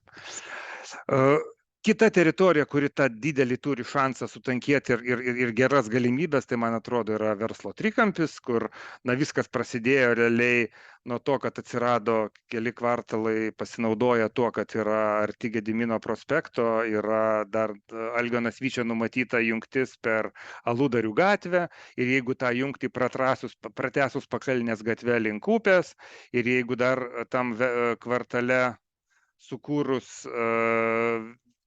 viešų erdvių gatvių tinklą ir įkūrus viešą erdvę arčiau upės ir jeigu padarius galimybės, kad atsirastų komercinės pastatai uždarantis nuo triukšmo iš Geležinio Vilko gatvės ir gyvenamieji pastatai, visuomeniniai, dar jeigu atsirastų ryšys palei Nerį su Gedimino prospektu, visą turėtumėm dar vieną pasivaikščiojimo žiedą, kuris dubliuotų pasivaikščiojimo žiedą, kurį dabar daugelis Vilniečių eina Gedimino prospektu, Pilies gatve, Vilniaus gatve ir vėl Gedimino prospektu. Čia galėtumėm tą patį žiedą kurti Naujamiesčio vakarinėje dalyje ir taip jį atgaivinti, kaip jau minėjau, ten gyventojų tankis mažas ir jisai, ką rodo, na, tiesiog potyris, kad ta miesto dalis, na, jinai apmiršta vakarais.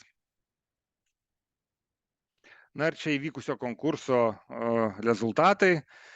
Tai teko matyti projektus dar tada, kai nebuvo bendros koncepcijos, į ką jie pavirtę dabar sunku pasakyti, bet laukia mano supratimu labai didelis iššūkis, kadangi vis tik tai tie, reiškia, na ir tie pastatai, kurie laimėjo konkursą, per daug ekshibicionistiniai, per daug orientuoti į save ir, na, ką siūliau, tai vis tik tai dar kartą permąstyti per pačią urbanistinės struktūros prizmę. Tai yra užstatymo aukštingumo prasme, ten yra bendram plane sudėti apribojimai ir dėl aukščio, ir dėl, taip pat ir dėl erdvinių sprendimų, dėl viešų erdvių sistemos. Tai va, į šitos dalykus dar reiktų labai atsižvelgti, kad, na, tas kvartalas pavirstų tokiu, kuris taip pat turės panašią sėkmę kaip Paupys. Verkiai, kaip jau minėjau, viena didžiausių poligonų miesto ateičiai. Dabar net sunku kartais suvokti, kiek čia yra kokio dydžio pastatų ir važiuojant gatvėmis atrodo, kad jos tęsiasi kilometrus. Realiai čia, jeigu lyginant urbanistinės struktūros dydį, tai beveik naujamiestis.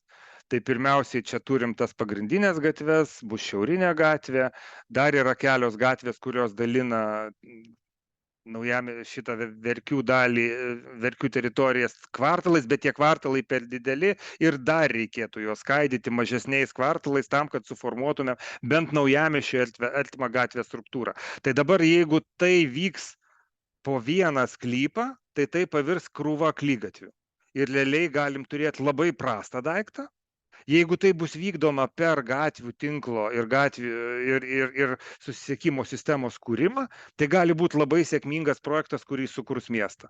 Ir vėlgi čia yra, na, savivaldybės uždavinys ir pareiga tą sukoordinuoti.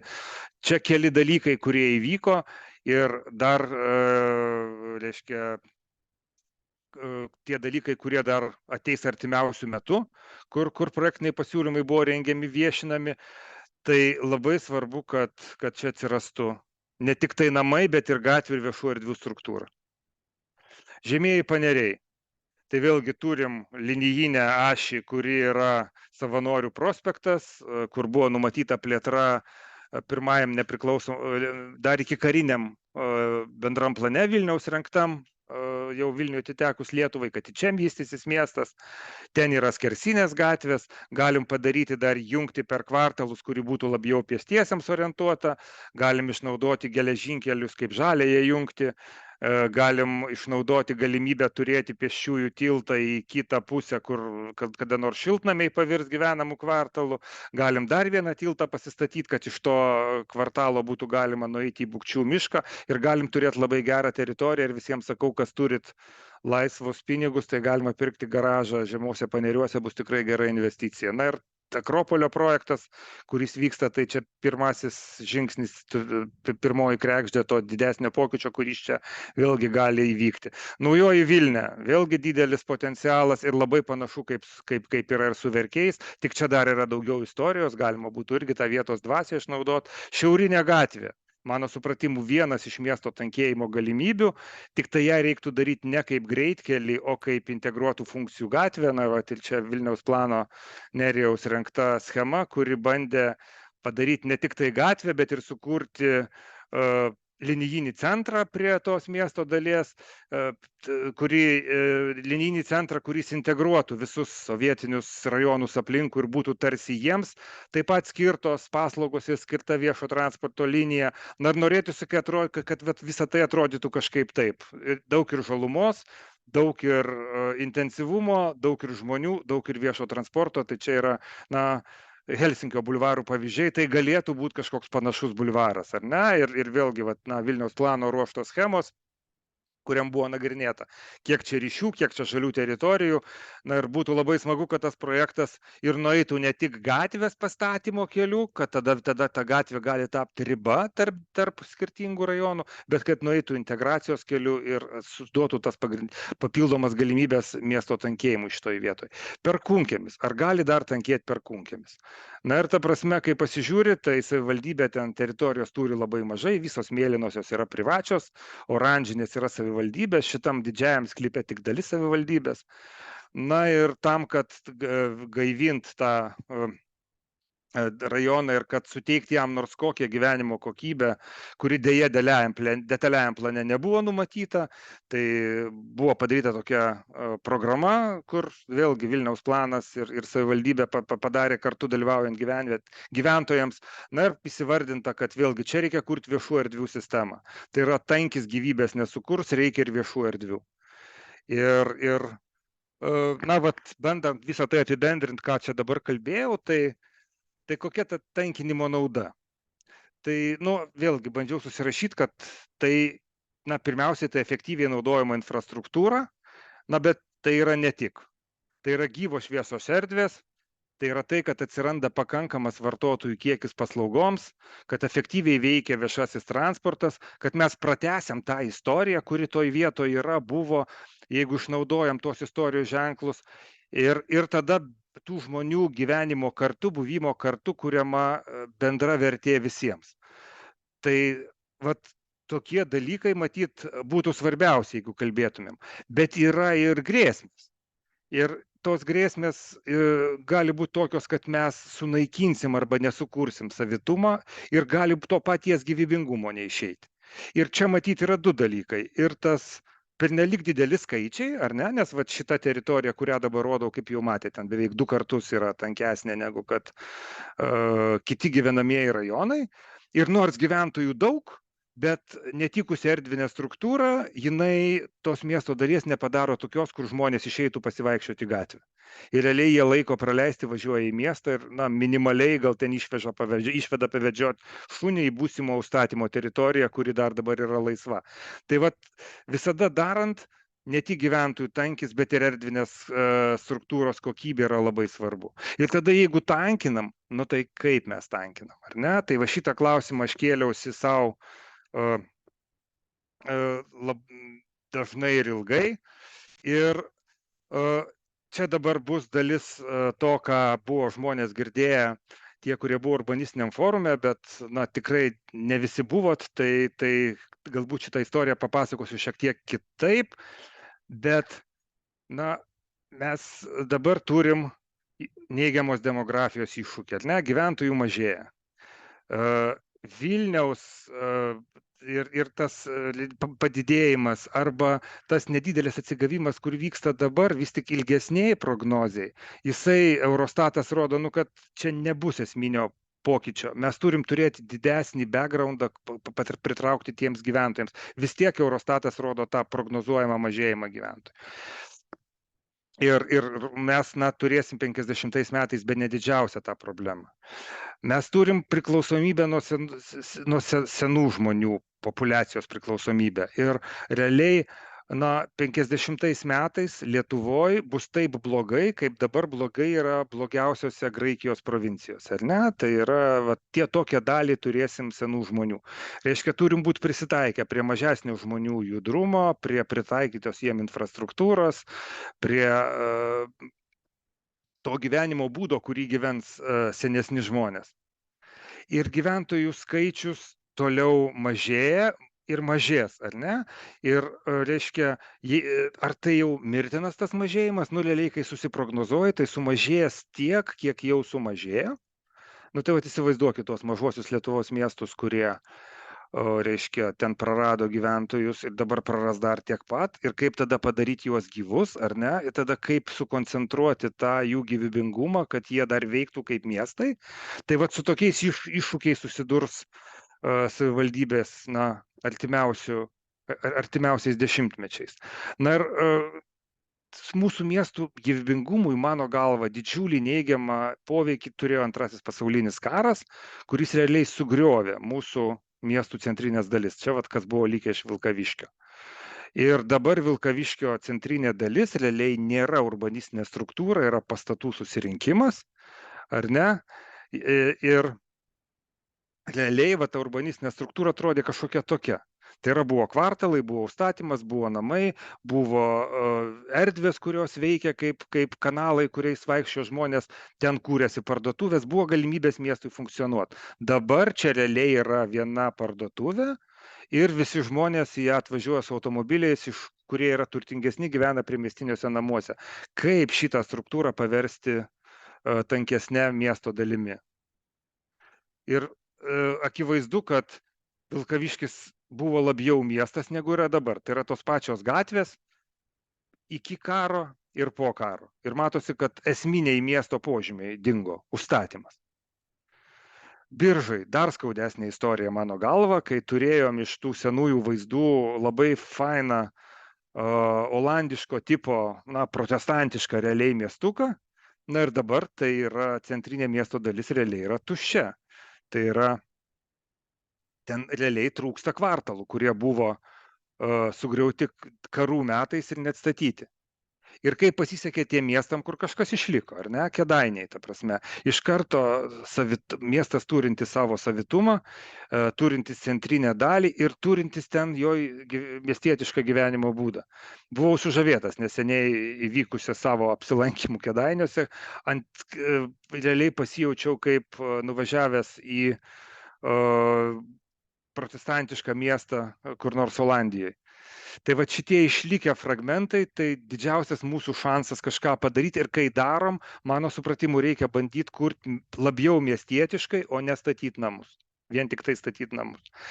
Ir aišku, vėlgi, Kėdainiuose sovietmečių vėlgi elgtasi nemokšiškai, šitie, reiškia, namai pastatyti visiškai nevertinant tos urbanistinės struktūros, kuri buvo. Tai yra tiesiog pastatyti namai, bet nekurta urbanistinė struktūra. Per tūkstantmečių susiformavo tam tikros atvirų erdvių tipologijos miestuose. Tai yra viešos atviros erdvės, gatvės, aikštės, skverai, parkai. Ir yra privačios atviros erdvės, kiemai, bendruomenės kiemai. Tai čia mes jas naudojam visi, šitas naudoja tik tai tie, kurie gyvena tame sklype, tame kvartale. Ir modernizmas visą tą supainiojo. Pirmieji tokie didesnieji tai pastatyti rajonai, tai buvo Hansaviertel Berlyne, kur buvo tokia urbanistinė struktūra. Na ir po karo pasaulio architektūros genijai ir miesto valdžia toj vietoj padarė visai kitaip. Tai yra laisvai sustatė namus ir tarp jų paliko laisvas erdves. Ir tai padaryta buvo tikslingai. Tai buvo pasakyta, kad mes miestą, reiškia, atlaisvinam ir perstruktūruojam. Ir padarom atviras plaukiančias viešas erdves. Tarsi idilė turėtų būti, ar ne? Balti namai, žalios pievos, laimingi vaikai žaidžia, bet taip nepasidarė. Čia netgi vyko, tiesa, į šitą rajoną vykdavo ekskursijos, veždavo žmonės parodyti.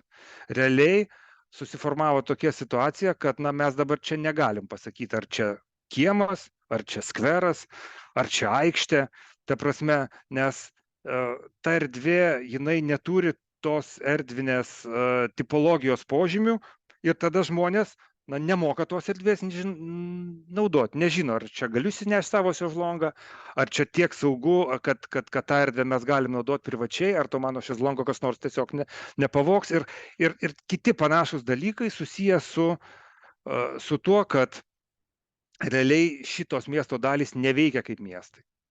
Apie 87-90 metus Europoje gimė tas naujo urbanizmo judėjimas, kuris vėl kalbėjo apie istoriškesnių užstatymo struktūrų kūrimą. Ir tai buvo IBA paroda, Internationale Bauausstellung, tas pats Berlynas kaip pasaulio garsiausios žvaigždės, ar koks nors Heidjukas, ar čia, pavyzdžiui, mano studijų laikų, reiškia, mūsų kumyras Aldo Rossi, visi sustojo eilę ir vėl statė perimetrinius namus. Vaikštant po tuos kvartalus ėmė keistas įspūdis man atvažiavus, pabaigus, reiškia, modernistinę mokyklą VGTU.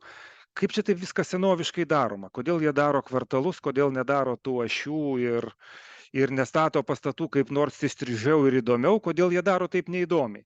Ir prireikė daug laiko, kad suprasčiau, kad šita struktūra yra daug palankesnė miestietiškam gyvenimo būdui, negu tos atviros erdvės ir erdvėje sudėliotos pastatų kompozicijos. Ir tas principai naujo urbanizmo įsivyravo pasaulyje. Hafen City Hamburgas, B001 Malmo, Iburgas Amsterdame. Tai yra tokie pavyzdžiai, kai buvo padaryti sėkmingi projektai, būtent vadovaujantys šitais principais, kad yra viešos erdvės ir privačios, ir mieste gyvendamas tu gali turėti savo privačią erdvę ir ją naudotis. Mūsų urbanistiką vis dar valdo modernizmas. Perkūnkiemis yra prastas modernizmas. Ir mūsų normos vis dar ignoruoja perimetrinį užstatymą. Mes negerbėm kaimininės nuosavybės. Tai yra pasistatydami pastatą su langais netoli sklypo ribos užgrebam kaimininį sklypą.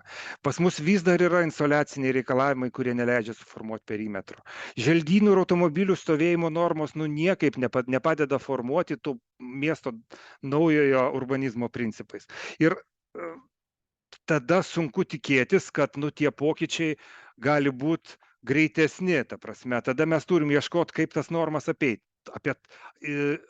Ne tai, kad apeiti teisiškai, bet tiesiog kaip rasti sprendimą, kad tie insoliacijos reikalavimai, pavyzdžiui, neužkirsto kelio daryti perimetrą. Tada pradeda pardavinėti įvairias patalpas. Tai va taip normos stumia tiesiog į pilkąją zoną. Kaip suformuoti gerą urbanistinę struktūrą? Jane Jacobs rašė apie tai, kad tai turi būti mišri urbanistinė struktūra, kad kvartalai turi būti nedideli, tada dar nebuvo 15 minučių miesto idėjos, bet kvartalo dydis, mano supratimu, yra esminis. Tai yra tame pačiame mastelėje Lazdynai ir Naujamiestis. Gatvių tinklas kitoks. Ir tas kitoks gatvių tinklas lemia kitokius srautus žmonių, automobilių ir panašiai. Ir tai suformuoja kitokį gyvenimo būdą. Modernistinis gatvių tinklas yra labiau akligatviai. Istoristinis gatvių tinklas yra ryšiai.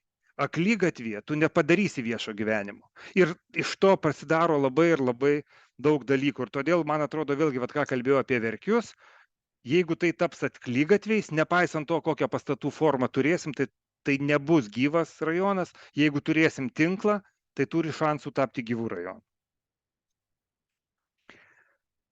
Toliau, Jane Jacobs mini išsaugotus senus pastatus ir koncentraciją kaip esminius principus, kurie būtini tam, kad miesto dalys būtų gyvos. Vėlgi, reiškia ne pergrūdimas, bet tankis kvadratinių metrų, sukuriantis gyvenimo kokybę. Toks turėtų būti sprendimas, kalbant apie koncentraciją. Janas Gelis yra pasakęs labai humanišką kokybės, viešųjų erdvių kokybės kriterijų vertinimo sistemą sukūręs, kad iš esmės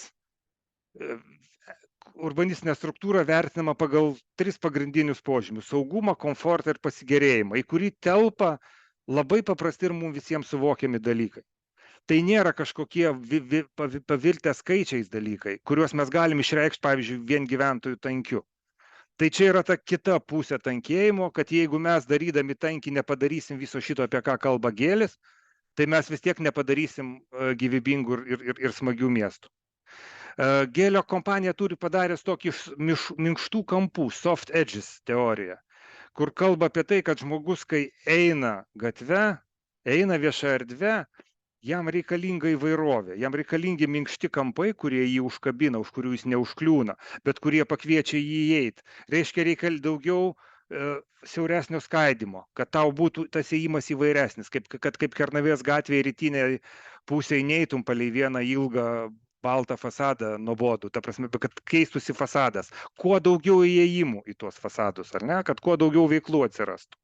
Atvirumo pirmiesiems aukštams, detalių gausos, tai yra, kad įtrauktų žmogų tie dalykai, kas vyksta pirmosios aukštose.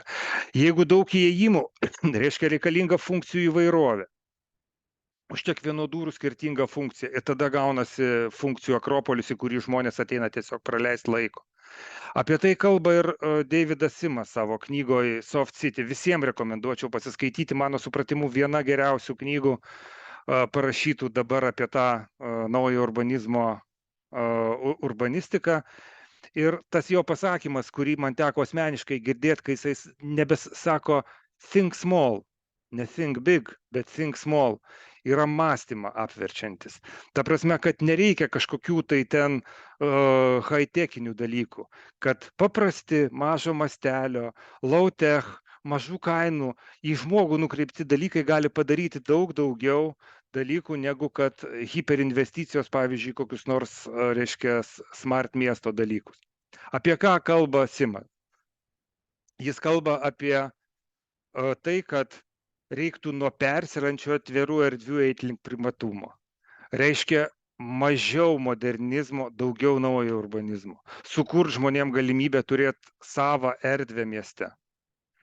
Nuo pavienių pastatų link kvartalo. Va šitas kvartalas Žvėryne, mano supratimu, vienas blogiausių pavyzdžių, ką buvo galima padaryti, ar ne? Turėjom istorinę gatvę, tai ją užtvėrėm ir padarėm šį čia getą. Vietoj to, kad va šita visa erdvė, jinai būtų virtusi gatve ir turėtumėm normalią erdvinę struktūrą su galimybė žmonėm eiti ir praeiti. Tai va čia yra ta blogoji tvorizacija. Bet jeigu va čia va šitie kiemai būtų privatus, tai tada tas galimybė žmonėms sukurta praeit, tai būtų sukurta kokybė ir vieniems, ir kitiems. Nuo funkcijų glaudimo turime eiti link sluoksniavimo, ar ne? Tai dėlioti ne tik tai ant žemės skirtingas funkcijas, bet ir į tą patį pastatą dėti skirtingas funkcijas. Ir už tai tos pastangos, kas dabar daroma, kad atsirastų tie mišrūs pastatai ir teisiniam reglamentavimu, mano supratimu, labai geri dalykai. Ta prasme, pastato mišrumas vis dar yra tam tikra pilkoji zona, kurią vis reikdavo spręsti. Ir tas paskirties keitimasis pastate yra dažnai natūralus dalykas, kuris mieste natūraliai vykdavo. Biuras, viešbutis, po to būstas, po to vėl biuras. Šitos transformacijos moderniam mieste yra charakteringos ir tipinės. Nuo uždarų ir negyvų pirmųjų aukštų turime eiti link atvirumo. Vėlgi, gražus namas, ar ne? Bet miręs fasadas. Vakare čia tavęs tik tai kapeikutę gali paprašyti. Ir kokią tą viziją tankesniam miesto centrui siūlė Jangelė Architects. Pakankamai paprasti dalykai, kurie kalba apie tai, kad gyventojai turėtų terasas, kad būtų architektūros formų įvairovė, kad įsileistumėm saulę, išnaudotumėm šviesą, naudotumėm infrastruktūrą, kurtumėm bendras erdves pėstiesiems, dviratininkams ir automobiliams. Bet jau yra šitos dalykus mes galim daryti, ar ne? Bet dabar žiūrim, yra daug tokių dalykų, kurias mes jau sunkiai galim kartais padaryti, ar ne? Kampinį namą pastatyti, ar ne, dėl insoliacijos reikalavimų. Klausimas, ar galėstumėm, ar ne, inžinerijos liepti į šitą, į pastatus. Irgi labai retai pavyksta tą padaryti, dažniausiai, reiškia, tom galutiniam etape tos visos dėžės išlenda. Prekyba ir paslaugos pirmam aukšte. Savivaldybės turi įtikinti, ta prasme, Vilniui gal jau tai tapo taisyklė, bet, sakysim, kitose miestuose tai dar vis tiek yra apie tai daug kalbama. Ir daugybė kitų dalykų, kurie dar yra, tarsi kvestionuojami, ar mes tą tikrai galėtumėm padaryti. Ir yra daug tokių dalykų, apie kuriuos netgi dabar su dabartiniam normom būtų sunku pasakyti, ar ne? Padaryti bendrą parkingą keliems namams, ar ne? Kaip ten su nuosavybėm bus? Praktiškai neįmanomas dalykas, ar ne? Lietaus vandens surinkimas, kurie teisės aktai dabar to reikalauja ir ta prasme, kaip čia mes tą dabar darom, ta prasme, Vilniui, kodėl mes čia taip reikalaujam tą lietaus vandenį, reiškia, palaikyti prieš išleidžiant į miesto tinklus per liūtį, ar ne? Padaryti bendrą kvartalo kiemą su bendra infrastruktūra, su bendra žaidimo aikštele keliems sklypams. Vėlgi sudėtinga, ten kaip ir tai yra želdynų normos, kurios liepia daugiau padaryti 6 mažas aikšteles, bet ne vieną didelę. Tai va tokie dalykai, apie kuriuos mes turim galvoti dar, formuodami tą tankesnį miestą, kad mes į juos tikrai turėtumėm nueiti ir va tas normas visas reiktų į tą pusę bandyti, vienaip ar kitaip prisitaikyti. Kokias galimybės dabar turim viso to pasiekti, ar ne? Nu, tai yra formalūs įrankiai, biškiai apie tai kalbėjau, teisės aktai, teritorijų planavimas ir, teisės aktų kažkokie pakeitimai, kurie yra pribrendę, mano supratimu dabar su ta visom tvarkom, kurios turėtų įsigalioti nuo lapkričio 1, dar galėtų suspėti ateiti. Teritorijų planavimas, kurį mes darom, turėtų būti pagrįstas realiais duomenimis ir realiomis tendencijomis. Tai labai gerai, kad reiškia dabar pavyko gauti tuos duomenys ir galėsim pateikti juos visos Lietuvos planuotojams. Manau, kad bus didžiulis proveržis. Iš kitos pusės, kadangi dabar ta įstaiga, kurioje aš dirbu, SSVA, bus tarp derinančių institucijų, tai mes tada reikalausim ir vadovautis tais duomenimis ir pagrįsti tas prognozes, kurios yra daromos, pagrįsti tą plėtrą, kuri yra numatoma, pagrįsti santykį tarp išorės ir vidaus plėtros. Dabar tai daugiau buvo daroma pojūčiu. Galėsim daryti duomenimis. Dar turėtumėm suprasti, kad teritorijų planavimas tai nėra vien tik tai ribojantis reglamentai.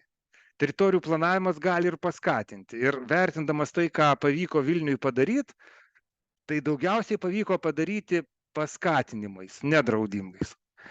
Daugiausiai pavyko padaryti su paskatinimu rengti pirmosiuose aukštuose parduotuvės. Kai atėjęs pradėjau to reikalauti, sulaukiau didžiulio pasipriešinimo iš kolegų ir statytojų. Statytojai sakė, kad tų pirmosiuose aukštuose patalpų nieks nepirks, nieks nenuomos. Čia viskas yra nesąmonė. Architektai lengvai projektuodavo parkingus prie gatvių perimetrų, net naujamiestyje, ir sakė, kad tai labai patogu klientui, kadangi parvažiavai, pastatei mašiną, užlipai į viršų ir sėdi savo, reiškia, tam gyvenamajam stalčiui, bet į gatvę jau nebeini pasivaikščiot, nes ten vien tik tai automobilių, reiškia, priekiai arba užpakaliai arba išmetimieji vamzdžiai pro ventiliuojamo parkingo sienas tesimato. Tai tada tą pradėjom daryti skatinimo principų, kad tu gauni 10% daugiau užstatymo intensyvumo, jeigu tu padarai pirmus aukštus komerciniais. Ir šitas suveikia. Ir Kernavės gatvės pokytis man buvo pats fainiausias, kai eidamas ten dar į statybų aikštelę, pamačiau, kaip traktorius dar lygina, reiškia, daro šaligatvio ten ir gatvės būsimą į vertikalinį, pastatai jau stovi perimetriniai, pirmosiuose aukštuose veikia, nežinau kaip tos įmonės vadinasi, kur damos nagus dažosi ir sėdi jos, reiškia, su tais nagais ir žiūri į tuos traktorius. Tai žodžiu, atsirado užstatymas, atsirado paslaugos pirmosiuose aukštuose, atsirado žmonėm gyvenantiems viršui jos greta ir atėjo maži verslai tas teritorijas. Ir tokiu būdu tai padeda kurti tą gyvybingo miesto struktūrą būtent per tokius smart sprendimus.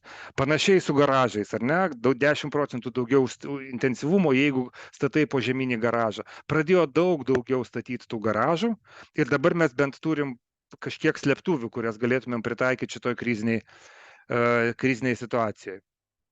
Visi tie sprendimai turi būti grįsti duomenimis. Apie tai jau daug kalbėjau. Yra dar neformalūs įrankiai. Ir tie neformalūs įrankiai, tai buvo mūsų 10 kokybiškos architektūros ir urbanistikos taisyklių. Vėlgi, mano galva, vienas geriausių dalykų, ką pavyko padaryti dirbant Vilniaus vyriausiu architektu. Ir tai yra tiesiog common sense things. Tai yra bendri dalykai, kuriuo mes mokomės architektūros mokyklose ir skaitom knygose. Ir todėl kolegų reakcija, kai buvo pasakyta, kad tai netitinka teisės aktų, buvo labai skaudi ir priimta asmeniškai. Ir apie ką tos taisyklės buvo? Apie tai, kad reikia gerbti kontekstą, apie tai, kad reikia atskirti viešas ir privačias erdves, apie tai, kad reikia kurti gyvybingas gatves, kad juose prioritetas turėtų būti pėstiesiems, apie tai, kad architektūra turi būti šiuolaikiška, ir nereikia bandyti pamėgdžioti ir statyti renesansinius namus 21 amžiuje. Apie tai, kad turėtų būti naudojamos vietinės natūralios medžiagos, vertinant visą pastato ciklą. Apie tai, kad geriau yra konvertuoti ir pritaikyti, negu rekonstruoti ir nugriauti. Apie tai, kad paveldą reikia ne tik tai išsaugoti, bet ir įveiklinti. Apie tai, kad miesto želdinius reikia saugoti. Apie tai, kad reikia atsodinti, jeigu tu kerti. apie tai, kad turi būti organizuojami architektūriniai konkursai ir apie tai, kad jeigu turi kokią nors ne visai aiškę situaciją pilkojoje zonoje, tai turi žiūrėti turinį, o ne į formą. Tai aš nežinau, su kuo čia būtų galima ginčytis. Mūsų miestai konkuruoja labai paprastai. Mindaugai, bet taisyklėse apie tai nėra pasakyta. Atsiprašau, Sauliau. Kuo mūsų miestai konkuruoja? Mūsų miestai konkuruoja labai paprastais dalykais. Mūsų miestai konkuruoja pasiekiamumu, kurį vertinam minutėmis. Mūsų miestai konkuruoja viešo transporto kokybę. Mūsų miestai konkuruoja galimybės judėti alternatyviais būdais, kokybės, kultūrinio gyvenimo kokybės standartais. Mūsų miestai konkuruoja viešųjų erdvių kokybę, poilsio kokybę, oro švara ir būsto prieinamumu. Tai yra, ar galim sumokėti tiek pinigų už tą būstą, kurį norim įsigyti. Visi šitie dalykai, jie kuriami naudojantis dviem instrumentais. Taip, tankus miestas, taip, tam tikri skaičiai, kaip rodo Paupio pavyzdys, turbūt tie 300 gyventojų hektarą labai mažoj teritorijoje vertinant, be gatvių ir viešųjų erdvių ir želdynų, turbūt yra riba. Ir turbūt tie 500-600 gyventojų, kuriuos turim Perkūnkiemy, akivaizdžiai rodo, kad yra per daug, bet yra ir tie dalykai kokybiniai, kurie tą erdvę sukuria. Ir tie kokybiniai yra lygiai tiek pat svarbus kaip skaitiniai ir turbūt labiau svarbus, nes Karoliniškių gyventojų tankis ir Paupio gyventojų tankis, kaip jau kalbėjau, yra tas pats. Tai dabar koks tas miestas bus tvarus? Tai tvarus tas, kuriame mes išsaugosim savitumą, gamtos kultūros paveldą, kuriam subalansuosim fizinę ir funkcinės struktūras, padarysim kokybiškas gyvenimo sąlygas ir paliksim galimybę ateities kartoms toliau vystyti ir plėtoti. Tai yra, nepabaigsim miesto, kaip bandė pabaigti modernistai pastatydami struktūras, kurios sunkiai pasiduoda vystymui ir transformacijai. Tai vat su šitokia žinia norėčiau pabaigti savo pristatymą. Ačiū už dėmesį ir matau, kad į 1:30 sutilpau tiksliai. Ačiū. Ačiū labai, Mindaugai. Dabar net nežinau, turim iš tikrųjų 10 minučių gal diskusijai, ar nespėsime. Net, nes taip norisi užklausti, žinai, ir Matieka kelia ranką. Ačiū.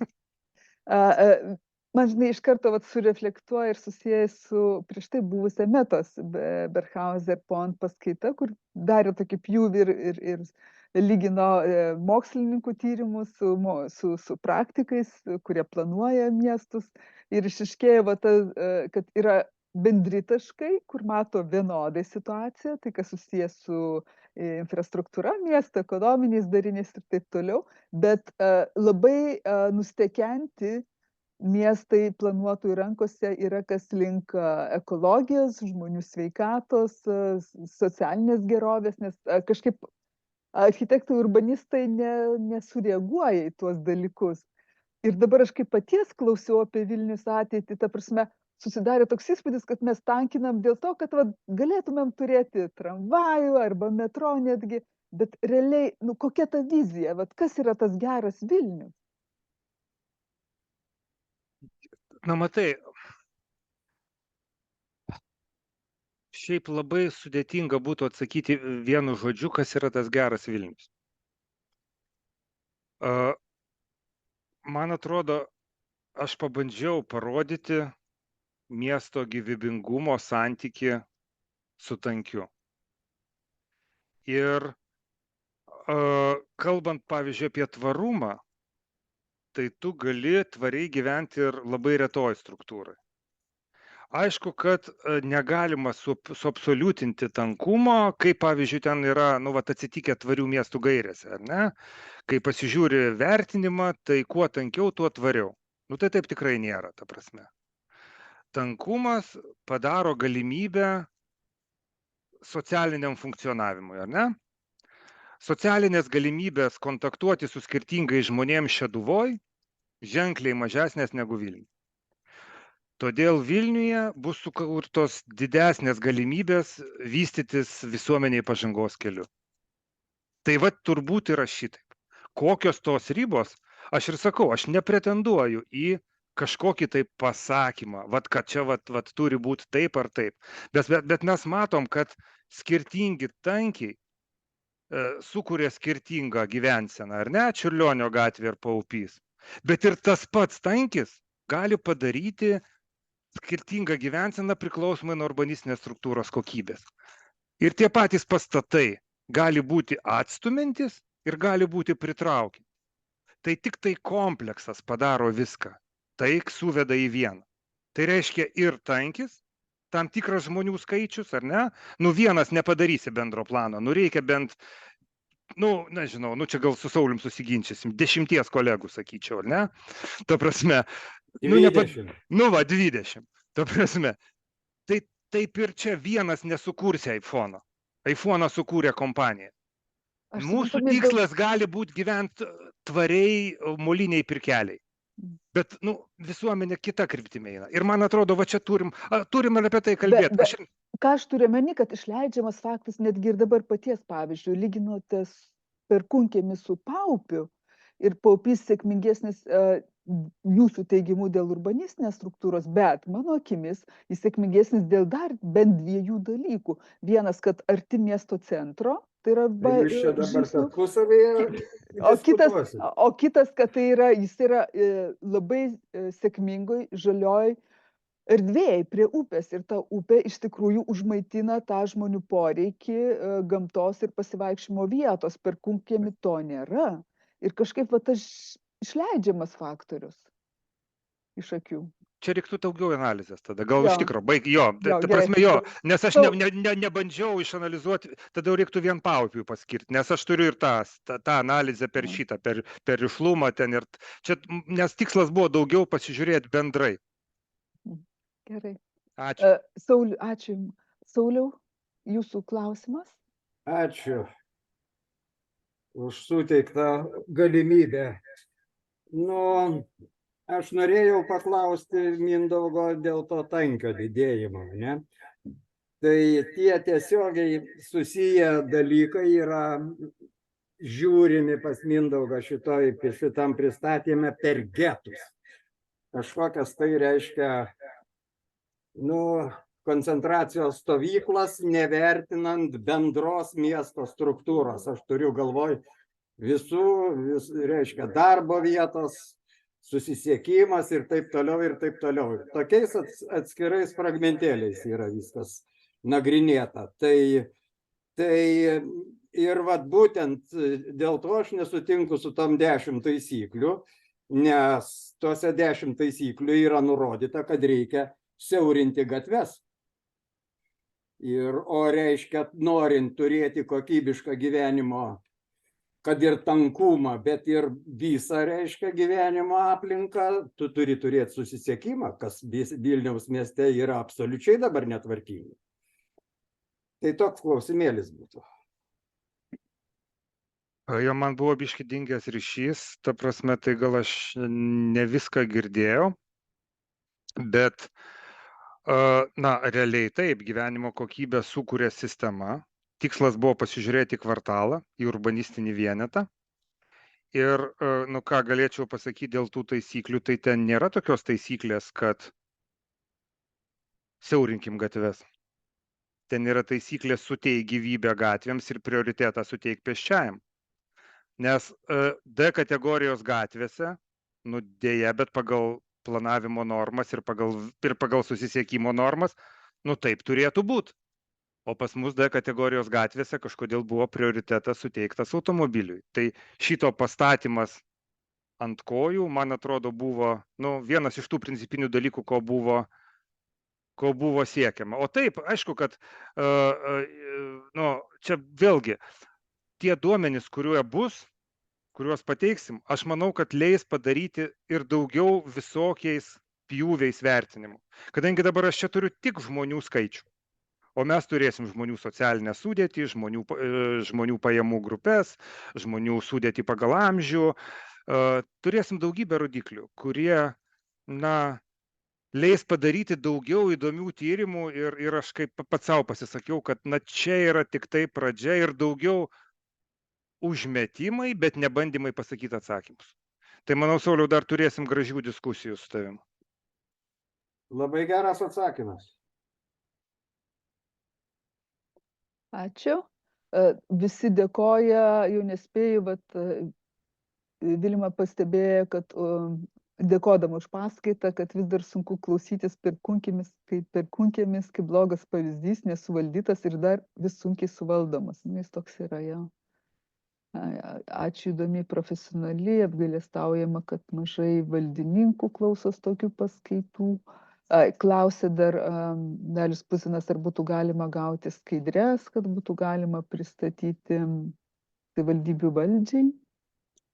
Pasidalinsim. Aš tai ta prasme, šiaip kolegoms, kurie čia yra iš savivaldybių, tai jeigu jūs pasikviesit mane pristatyti, tai mano KPI-sai užaugs, aš didesnį atlyginimo galėsiu prašyti.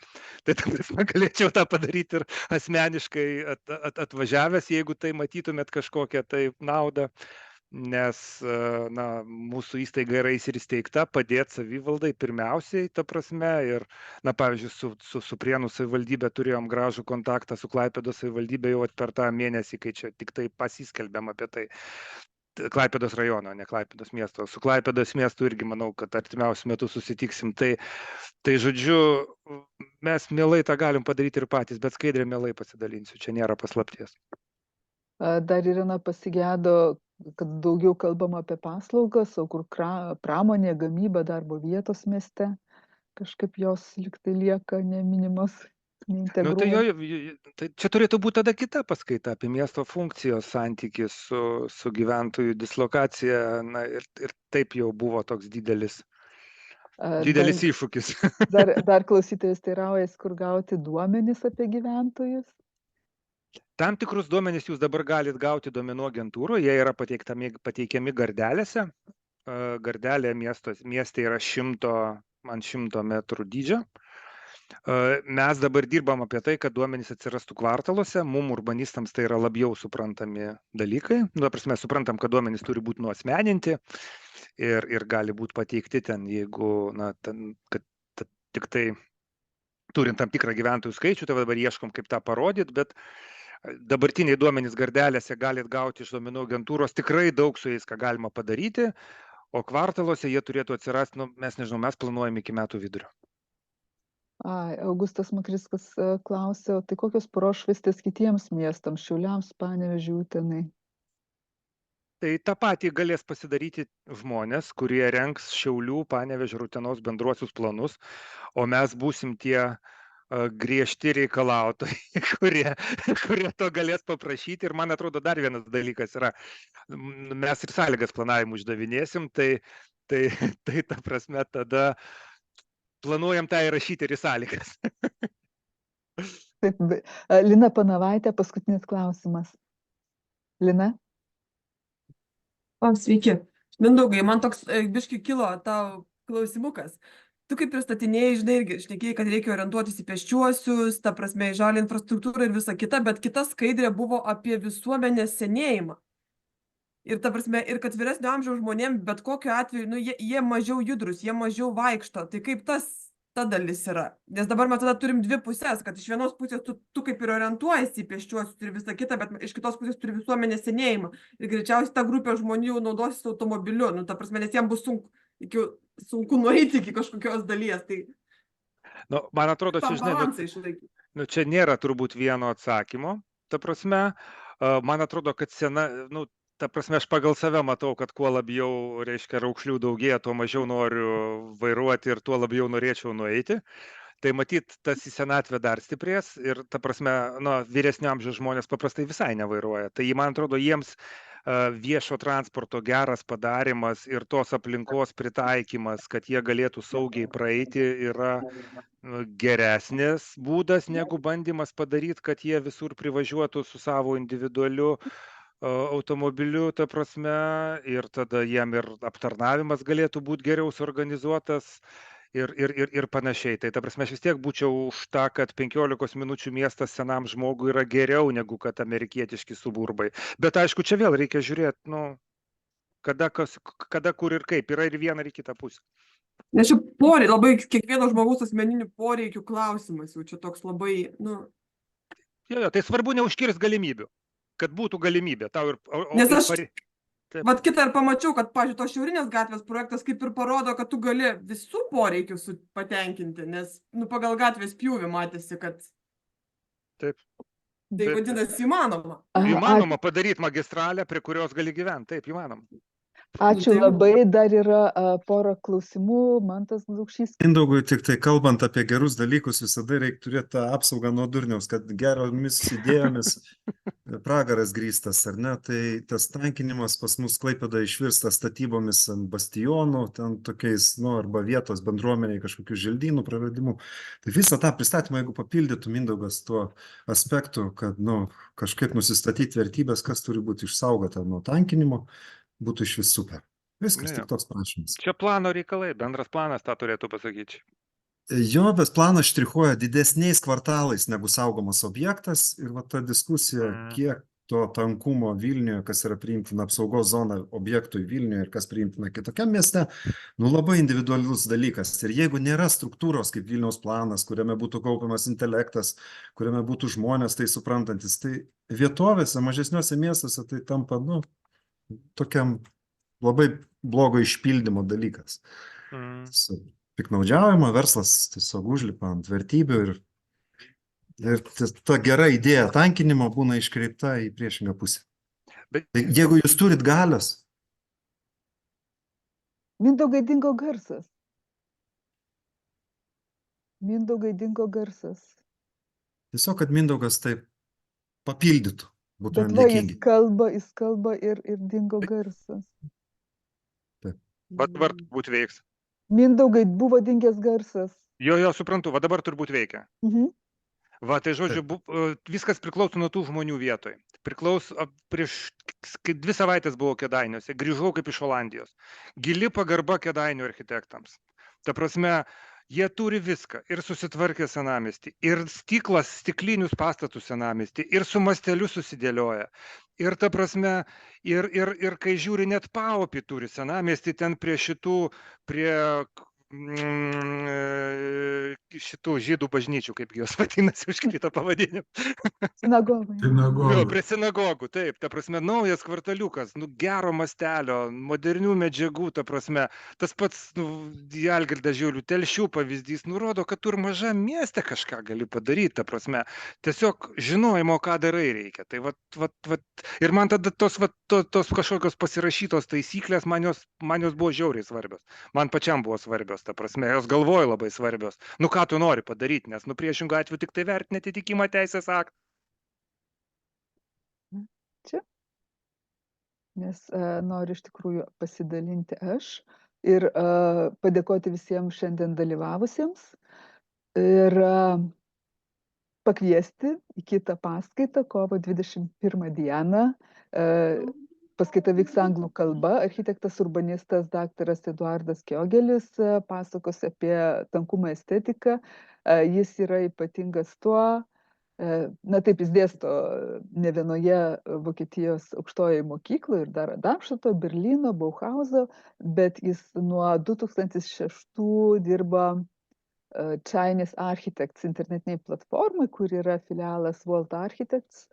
Ir iš tikrųjų labai glaudžiai ir surinkęs daug duomenų apie Azijos šalis, kaip ten vystoma ir su kokiom iššūkiais susiduria tankinimas ir kokiom priemonėm vietos architektai, urbanistai bando spręsti kylančias problemas su tuo susijusias. Tai tikrai kviečiu į sekančią mūsų paskaitą. Tai ačiū labai, Mindaugai, jums ir ačiū visiems dar kartą dalyvauti.